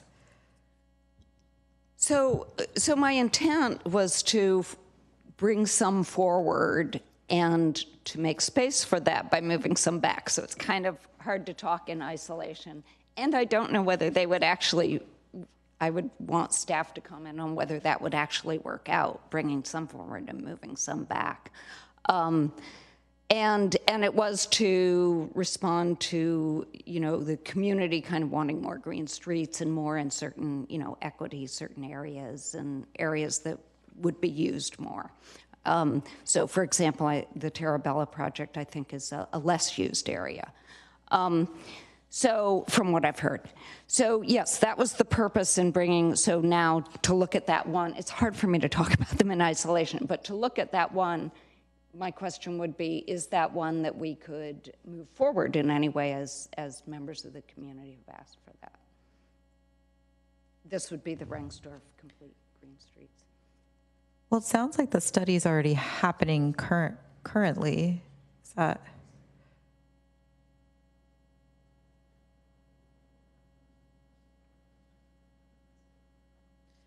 Maybe staff could talk about the study that's happening now and then how that kind of marries into the year 3 project, because it sounds like something's already happening there. Yeah, and maybe there's no need to move it forward, or maybe there is a way. Yeah. Yes. I was just going to add, we're stepping through this project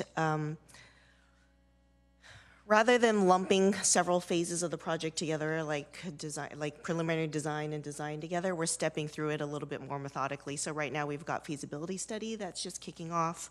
As noted, we have preliminary design starting in year 3. That'll get us through concept. And then after that is complete, then we'll step forward then into moving into design and construction Does that help kind of lay out our path forward for that particular project for Ranksdorf? Yeah, I'm understanding the path better, and I'm just wondering whether do you feel there's any way of speeding it up by rearranging work, or do you not feel that? I think it's laid out pretty good right now with a pretty good sequence and cadence with respect to all of the other competing needs that we're prioritizing. So I'm comfortable the way it is, but I'm always, listening to what you guys all have to say as well. Okay, well, that's my question about it. I don't. Okay. So it sounds like there's a study currently, and then in year 3 they would do the design, and then that would go into, some future into the construction. So it sounds like there's maybe 3 different phases, even though the study wasn't on this listed, or right? It was already. Yeah. It's already underway. It's already underway. So hopefully there's some comfort there for colleagues. You also, so then if we could just circle back to the Terabella. So is there more conversation you wanted to have on Terabella? Councilmember Hicks? Well, I didn't quite catch what you said earlier in terms of, did you say that the person working on it was no longer available, or what did you mention before about the timing? Our transportation manager took a job at another agency, and so of course that's a huge loss to that team. So I was simply referencing that staffing resources are a little bit slim for that group right now. The Terabella Bikeway feasibility study has recently just started, and so if we were to stop that project from moving forward any further, we would lose whatever funds were already expended to the consultant.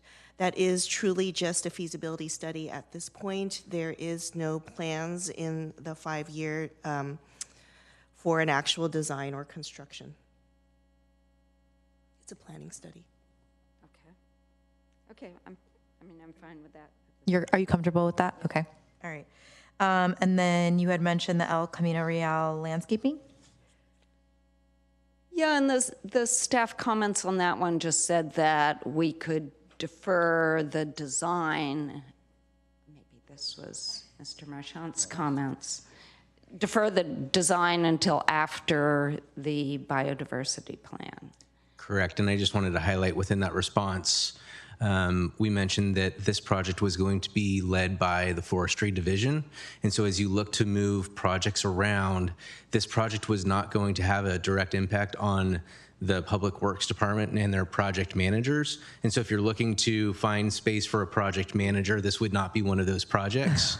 We are willing to defer until we're through the biodiversity plan, and then the CIP you were referencing earlier regarding the tree removals and also additional planting. We can focus on that work instead of the El Camino project in its place.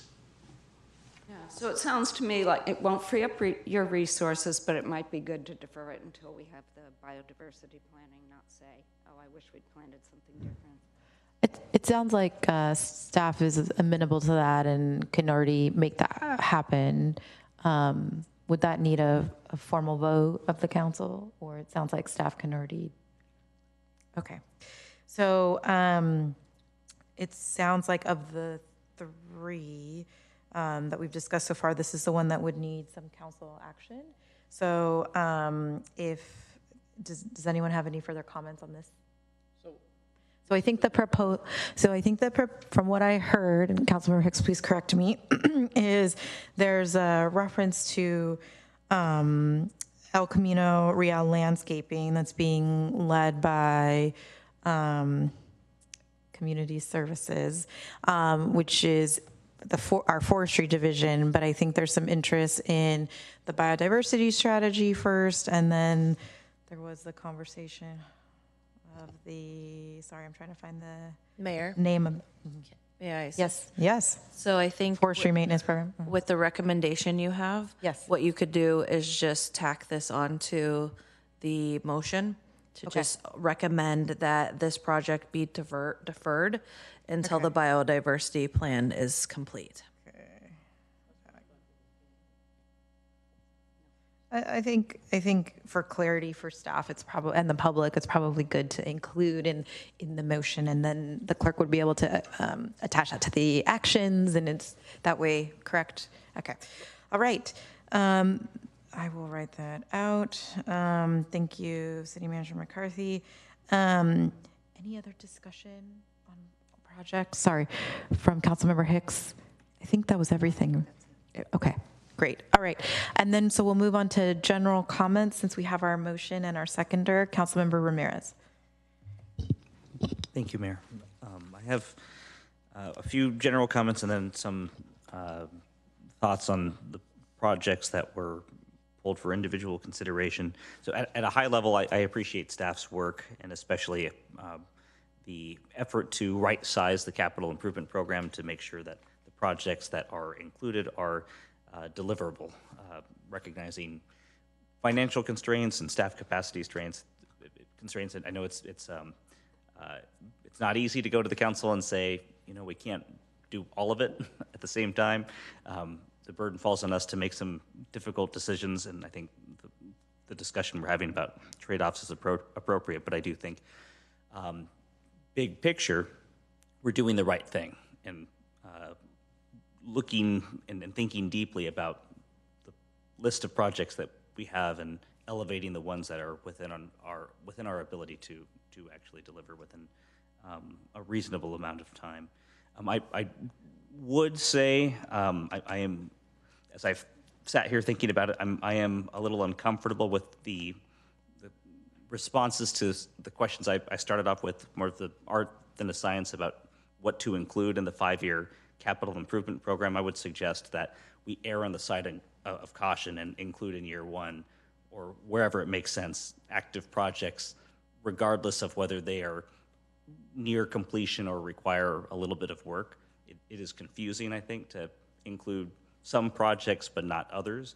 So, for instance, I didn't realize that we had forgotten there was an active project related to the Rengstorff Green Streets study, which sounds like it requires more work than the Caltrain electrification project, but isn't included in the 1-year portion of the 5-year plan. And so I think I would suggest, or maybe staff could come back to us with some ideas, but just put everything that you're working on in year one. So at least it's clear to the council and to the community what you're working on, and that every project includes some staff capacity impact and also some funding necessary to help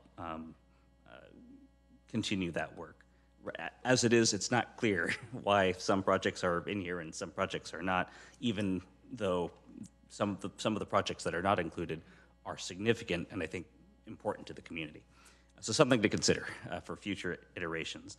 So I support the staff recommendations. I would encourage, I'm a little confused about where we landed on some of these projects. I would encourage Councilmember McAllister and Councilmember Showalter in the motion to be explicit about deferring or placing on the unscheduled project list the El Camino Real landscaping project and also the Terabella Bikeway feasibility study.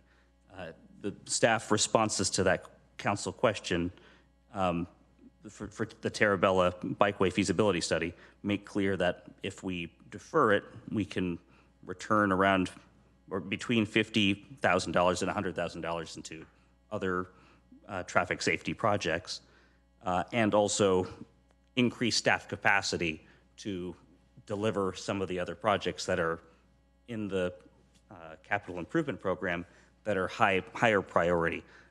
I don't believe Terabella is a high enough priority to merit staff time and attention.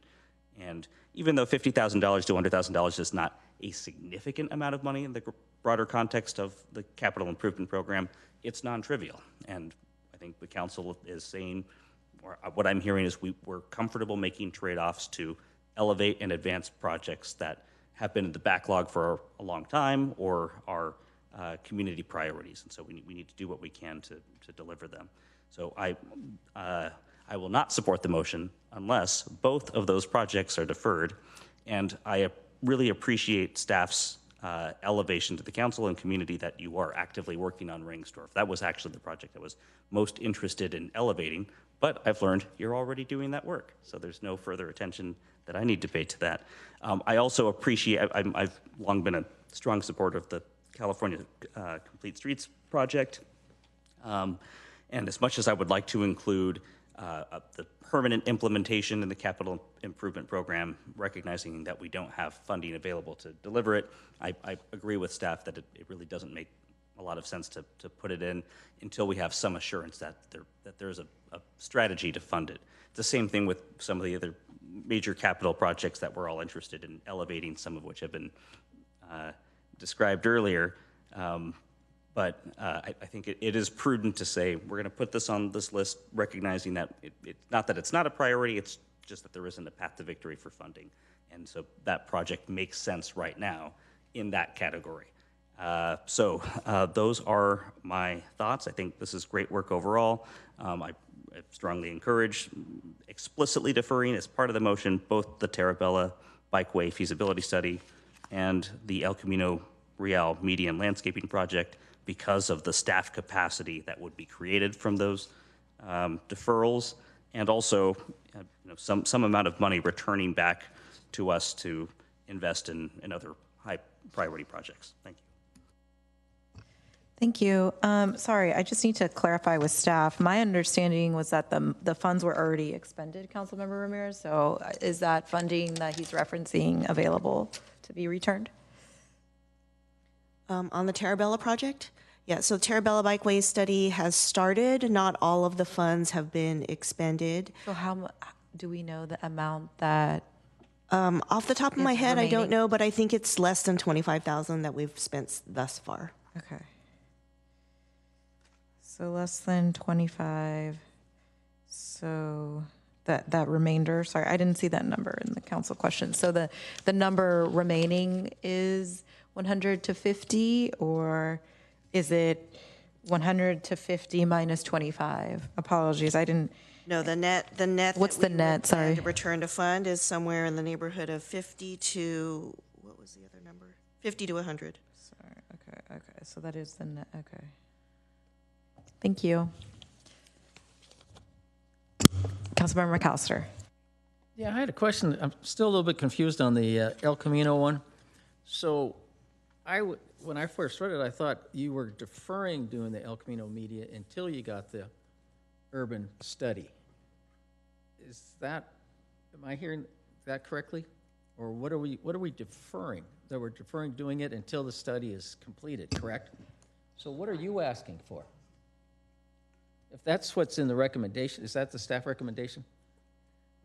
The current proposed CIP that you have in the list with attachment 4 shows the El Camino landscaping project to start up in year 2, which is after when the biodiversity plan will be completed. So that's, okay, so that's, they're already doing that, so I'm confused. They're deferring it until they get the plan.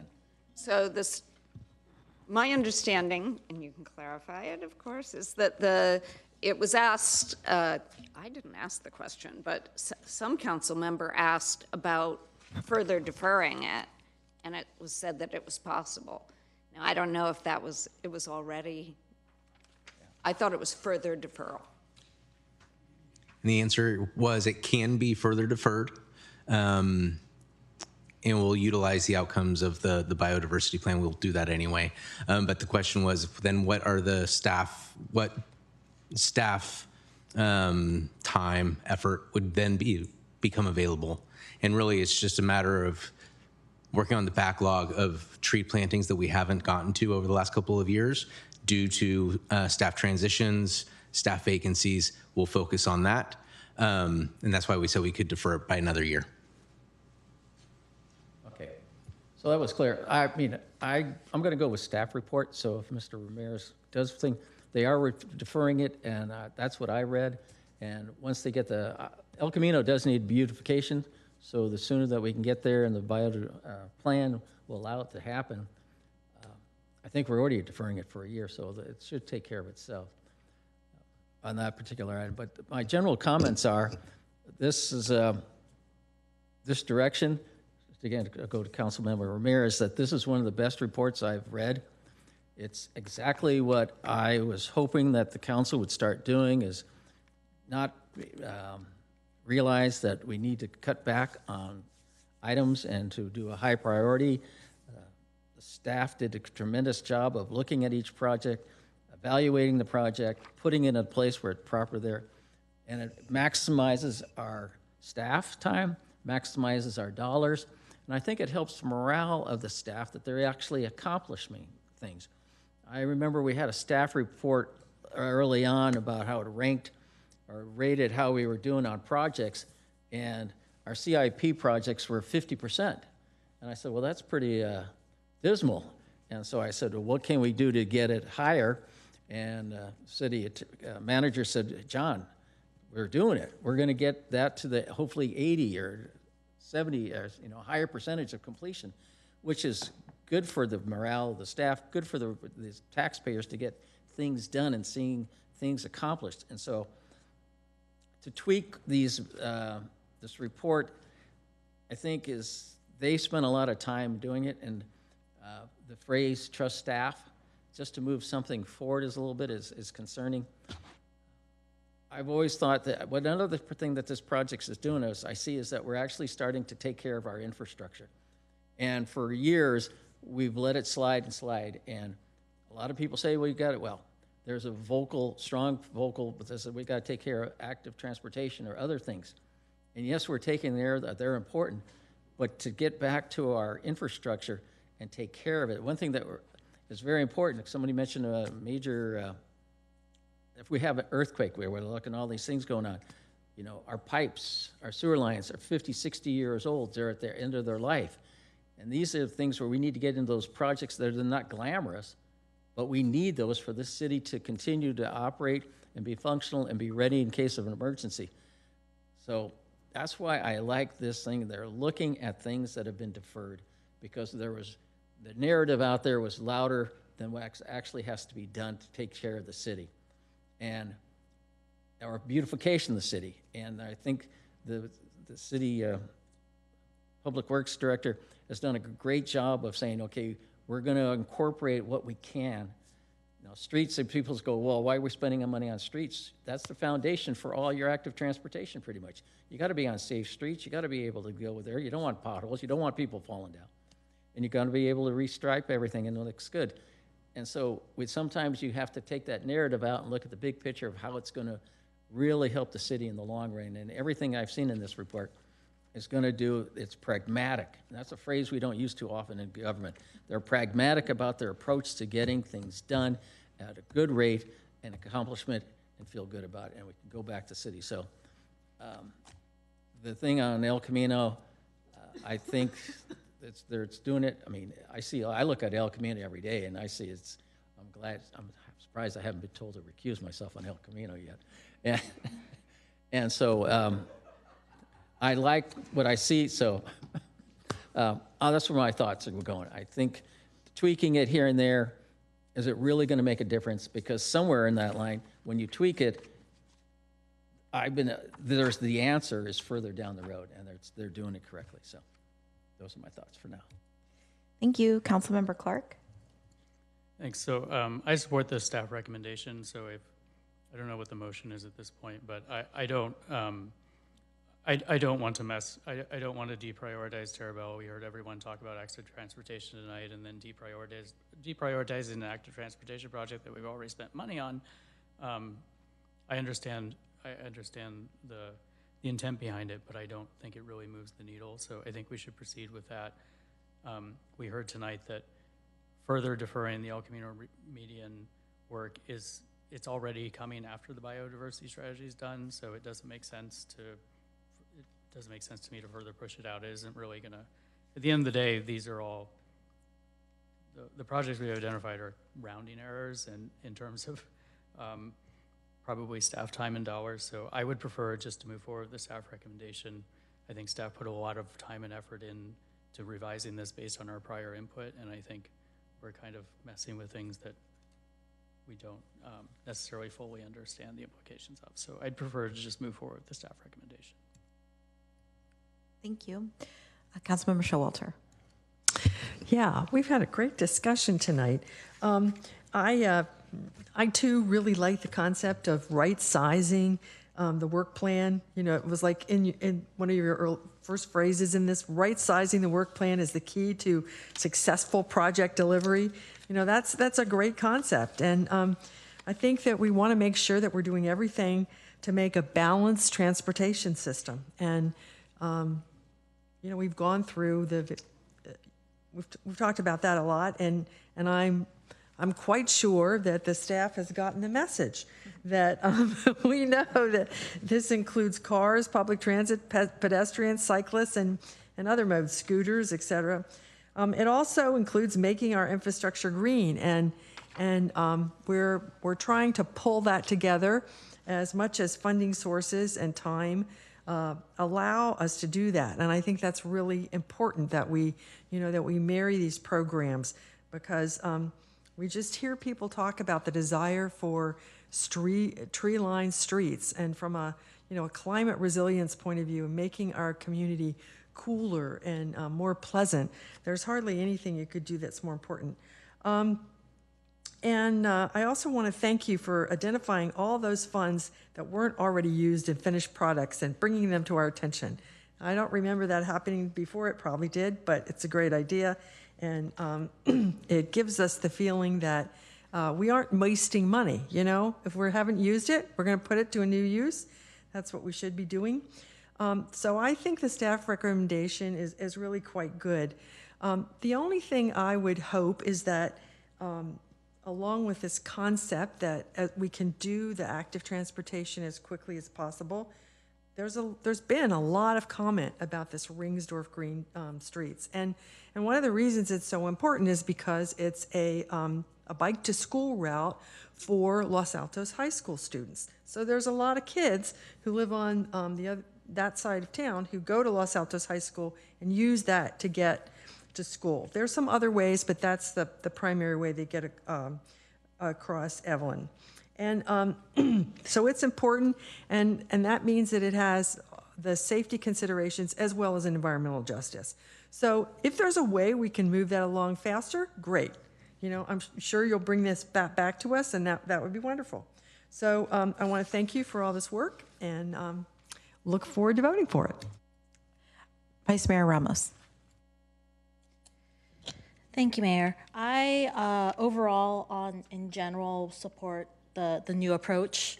I think when I had my briefing with staff on this, I support the new approach with the one caveat.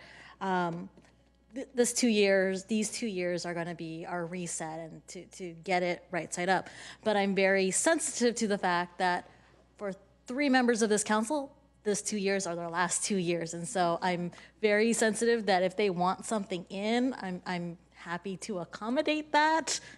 Hint to my colleagues on that. So the things that were mentioned, the err on the side of caution and adding all the projects onto the CIP, just for transparency and also just allowing for us to have a really full sense of what's going on, because we are thinking, I'm not the kind of person that would move around a lot of projects, but the council isn't like multiplications of me. They're all very different kinds of thinkers on our council, and they govern in different ways, and I'm happy to support that. I believe Councilmember Ramirez was talking about asking to be explicit about deferring the Terabella Bikeway and the El Camino medians. I'm happy to support that. I don't know where that leaves us, quite honestly. And then I know that it's clear that people, as Councilmember Hicks has mentioned, elevating the Ringsdorf complete streets and the California Green streets. I'm also not entirely sure where that leaves us, but if that means if that's not added in, I'm happy to vote no. So whatever leverage y'all can use with that, please use. I'm happy to support my colleagues on that. All right. Well, I think that my understanding is that what's on the floor is the staff recommendation, and that's what Councilmember McAllister has made the motion for, and Councilmember Showalter has seconded. I want to add a couple quick comments, but I see Councilmember Ramirez's hand in the queue, so I don't know if, given this discussion, if you wanted to add. Are you still looking for your addition, or did you? Well, I'm hoping that you are fine not adding those, and that you landed in. Okay, you still want them. Okay. Yeah. Thank you, Mayor. I appreciate it, and I want to make sure you have an opportunity to share your comments too. In response to some of my colleagues' comments, most of this work, I believe, was conceived when we had a transportation planning manager. Correct me if I'm wrong. So we've lost someone with considerable institutional memory in a team that is already pretty small. So this workload probably was right-sized when that person worked for the city. That person is gone, and that was a pretty high-ranking person within our transportation planning team. Capacity has diminished, and it will be lower for quite some time. Even when we replace that person, it will take time for that person to get up to speed and understand the projects that they will be responsible for. It's rare where I am more conservative than you are, Councilmember McAllister, but I think we need to recognize that staff capacity is limited, and I think this is kind of consistent with staff's frequent efforts to appease the council by saying, yes, we can do it. But I think we need to sometimes back off and say, there is turnover to account for, other things come up, there are always new priorities, and we actually want to deliver this capital improvement program. I think, so I'm going to move that we approve the staff recommendations, a substitute motion, deferring the Terabella Avenue Bikeway feasibility study, recognizing that we don't have the capacity to do all of the transportation planning work in the queue, and also the El Camino Real median landscaping project. And it's important to defer that because as the staff response to the council question indicates, the biodiversity and urban forest plan won't be approved by council until the spring of 2026, which is the same time that work will begin. So I am grateful to all of the staff for your Herculean efforts to appease us, but temporally that doesn't seem to work. And also the staff in that response also say, if in deferring that project, you will be able to identify, where was it? Or you could focus staff time on annual forestry maintenance program and street tree replanting, which I believe Director Marchant referenced as a backlog project that we need to get to. So these are nice things, but they're not high priorities. We don't have the capacity to do them, and I think we need to acknowledge that. So that is my substitute motion. All right. Is there a second to the substitute motion? I don't think anyone else is, so yes, okay. So Councilmember Hicks is going to second the substitute motion. So before I call the question on the substitute motion and get to Councilmember Clark's comments, I just would like to have a moment here to interject myself into the conversation. And I just wanted to first thank Director Ng and her team for all of their efforts related to CIP. I can't imagine going into a new role and then have to present the CIP to a council. But I just really want to express my gratitude and appreciation. And I agree with colleagues that I find your new approach fresh and much needed. And I am not going to be supporting the substitute, and I'll be supporting the original staff recommendation, because what I realized in my council briefing that I had with staff was when I would ask a question, staff would have the answer of, they're already doing it. So similar to what Councilmember Clark was talking about, when I was asking a question related to the biodiversity and urban forestry plan. They said that it was already going to be deferred. So there was no need to kind of highlight that further. Staff had already been proactive in understanding and having a pulse on the council. And I think hearing from Director Marchant there sounds like they would be able to do that and work on the tree planting sooner as well. And so I think things will naturally kind of fit in. I also have hesitancy on stopping things that the city's already paid money for. I think the item just before this was talking about just how scarce resources are. And so if you've already expended any funds, I really don't feel comfortable going back on that. And it sounds like there would maybe, with the different changes that are going on in the department, that there would naturally be a pause. So the consultant would be able to start the work, and then they would be able to naturally take a pause. And so I'd rather if it looked like the meetings were already started in terms of the community outreach meetings, I think it said this week, I'd really like to see that through. So I will call the question after the comments from Councilmember Clark. Yeah, I just wanted to say I won't be supporting the substitute. I understand where you're coming from, but one, the Terabella study has already been started. Two, there's housing developments going in there. There's the potential for a park. There are potentials and we've heard about how important active transportation is. So I don't think that really moves the needle. So I don't, in terms of deprioritizing it, I think it's the wrong decision. And to the idea that the medians of El Camino somehow like greatly impact the biodiversity of Mountain View just doesn't. The strategy is going to be worked on over the next year, and we'll know sort of the results of that 6 to 9 months from now. So I'm sure they can incorporate what they're learning through the study, even though we haven't fully approved the study by then. And then third, staff knows what their capacity is, including with people leaving and joining. And if they thought that there were issues, I think they would have flagged them to us in our briefings or tonight.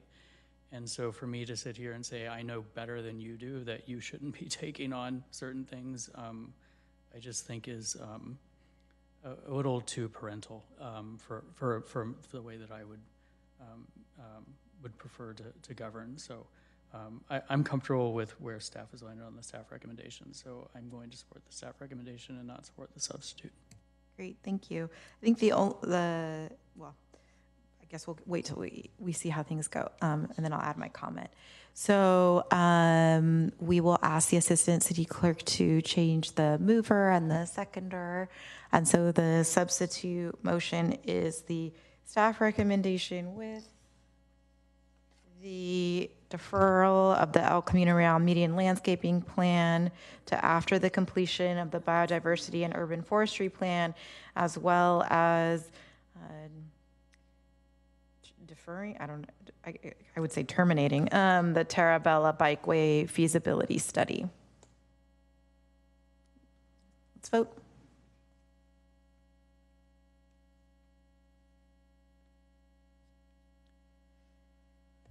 Okay, it looks like the motion failed. Is there another motion on the floor? Yeah. Thanks, everyone. I was gonna just say that, if that's all right. If the original motion makers are okay with the original. Okay, so that was Councilmember McAllister and then Councilmember Showalter. The only thing I wanted to add, but I don't think that it needs maybe to be included in the motion, is a couple colleagues said if we could include all of the projects and not leave anything off the list, even if they're almost done, or and I would echo those. I'd like to make sure that we have that, mostly for the transparency of the community. They're very diligent in tracking things. I want to make sure. And then I had heard something else of making sure we add the green back to California, the green California complete streets. If staff wouldn't mind just adding the word green, I think that would mean a lot to the community. Is staff comfortable with that? I don't think that needs an addition to the motion. Can you repeat that, please? So Sure. clear. So the two things that I heard from colleagues were adding green back into the California Green Complete Streets project, I believe. And then the other thing I heard colleagues mention was making sure we include projects on the CIP, even if they're almost completed, just so we are able to track and track them, and also for the public to be able to have that. Those were the two items that I heard, if colleagues are okay with adding those. Thank you for the clarity. Okay, and I think that we can just include those and not. Okay, great. All right, so let's vote.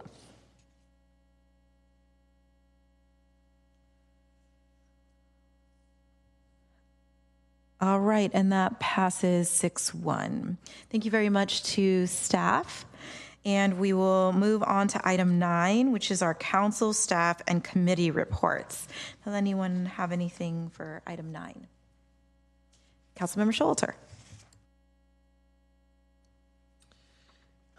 Yes, I just wanted to share a couple things. Like everyone else, I got to enjoy meeting the Spanish Language Civic Leadership Academy. My turn was on April 23rd, and it's just really, heartening that we do that. I know that the graduates in the past have done wonderful things, and I have no doubt these new ones will too.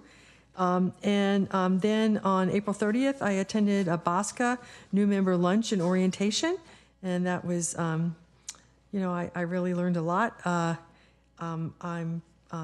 They explained about the origin of BOSCA, and so if you want to get together sometime, I can give you the Shams outline version about that.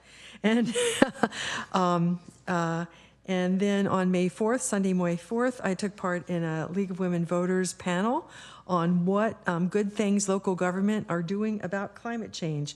And the local League of Women Voters is for Los Altos Hills, Los Altos, and Mountain View. So the panelists were me, Sally Meadows, and George Tyson, and we're the reps on Silicon Valley Clean Energy. That was pretty well received, and it was, I was surprised to hear how different kind of the orientations were. We really were, particularly we're talking about adaptation.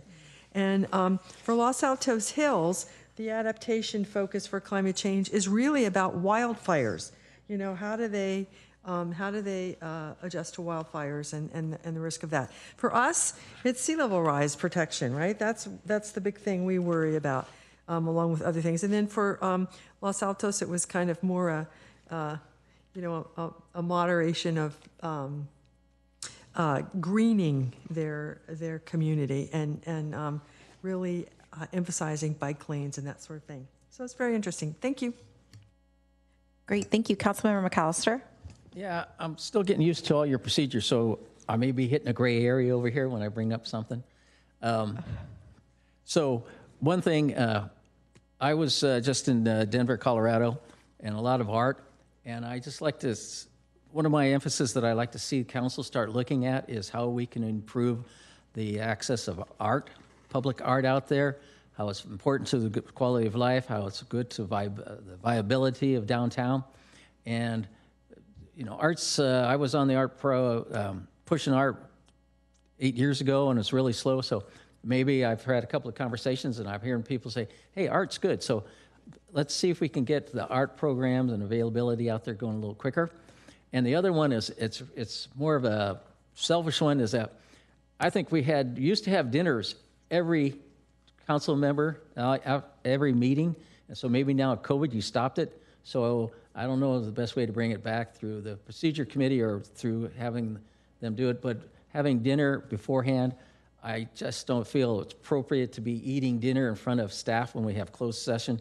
It just seems awkward and a little bit. So just minor little things that I'm throwing out, and I guess I'll finish there and not push my luck on what I'm saying. That's good. We will take that back. So I wanted to report out about attending the League of California City Leaders Summit in Sacramento on the 24th and 25th. I sit on the board of directors for the league and still am on the Peninsula Division. And then wanted to talk about earlier today at 4:30, we had our Council Youth Services Committee. Vice Mayor Ramos. So sorry, I totally forgot to report out that I also went to the Cal City Summit and enjoyed that. And we had our CYSC meeting just right before this council meeting, and we did a new appointments of, new recommendations for appointments of our new committee. And we had, 46 applicants? It was a lot. Apparently, I think it was something like 660, wasn't it? Something like that in the end. It was a lot. They even joked that we had a level of Harvard acceptance rate for our youth services committee, or youth advisory committee. So great job. We have very strong youth, so we have a very strong future. Wonderful. Any other council, staff, or committee reports? All right. I am not seeing any other hands, so we will adjourn. Oh, Councilmember Hicks. We did have a council sustainability committee meeting where we talked about our primarily talked about our annual carbon inventory, which at this point is doing fairly well. Great. And I think you also celebrated Councilmember Showalter's birthday that day, correct?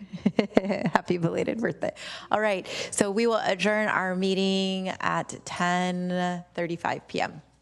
Have a good night, everyone. Oh, the next city council meeting will be held on May 27th, 2025. This meeting is adjourned at 10:35. Thanks.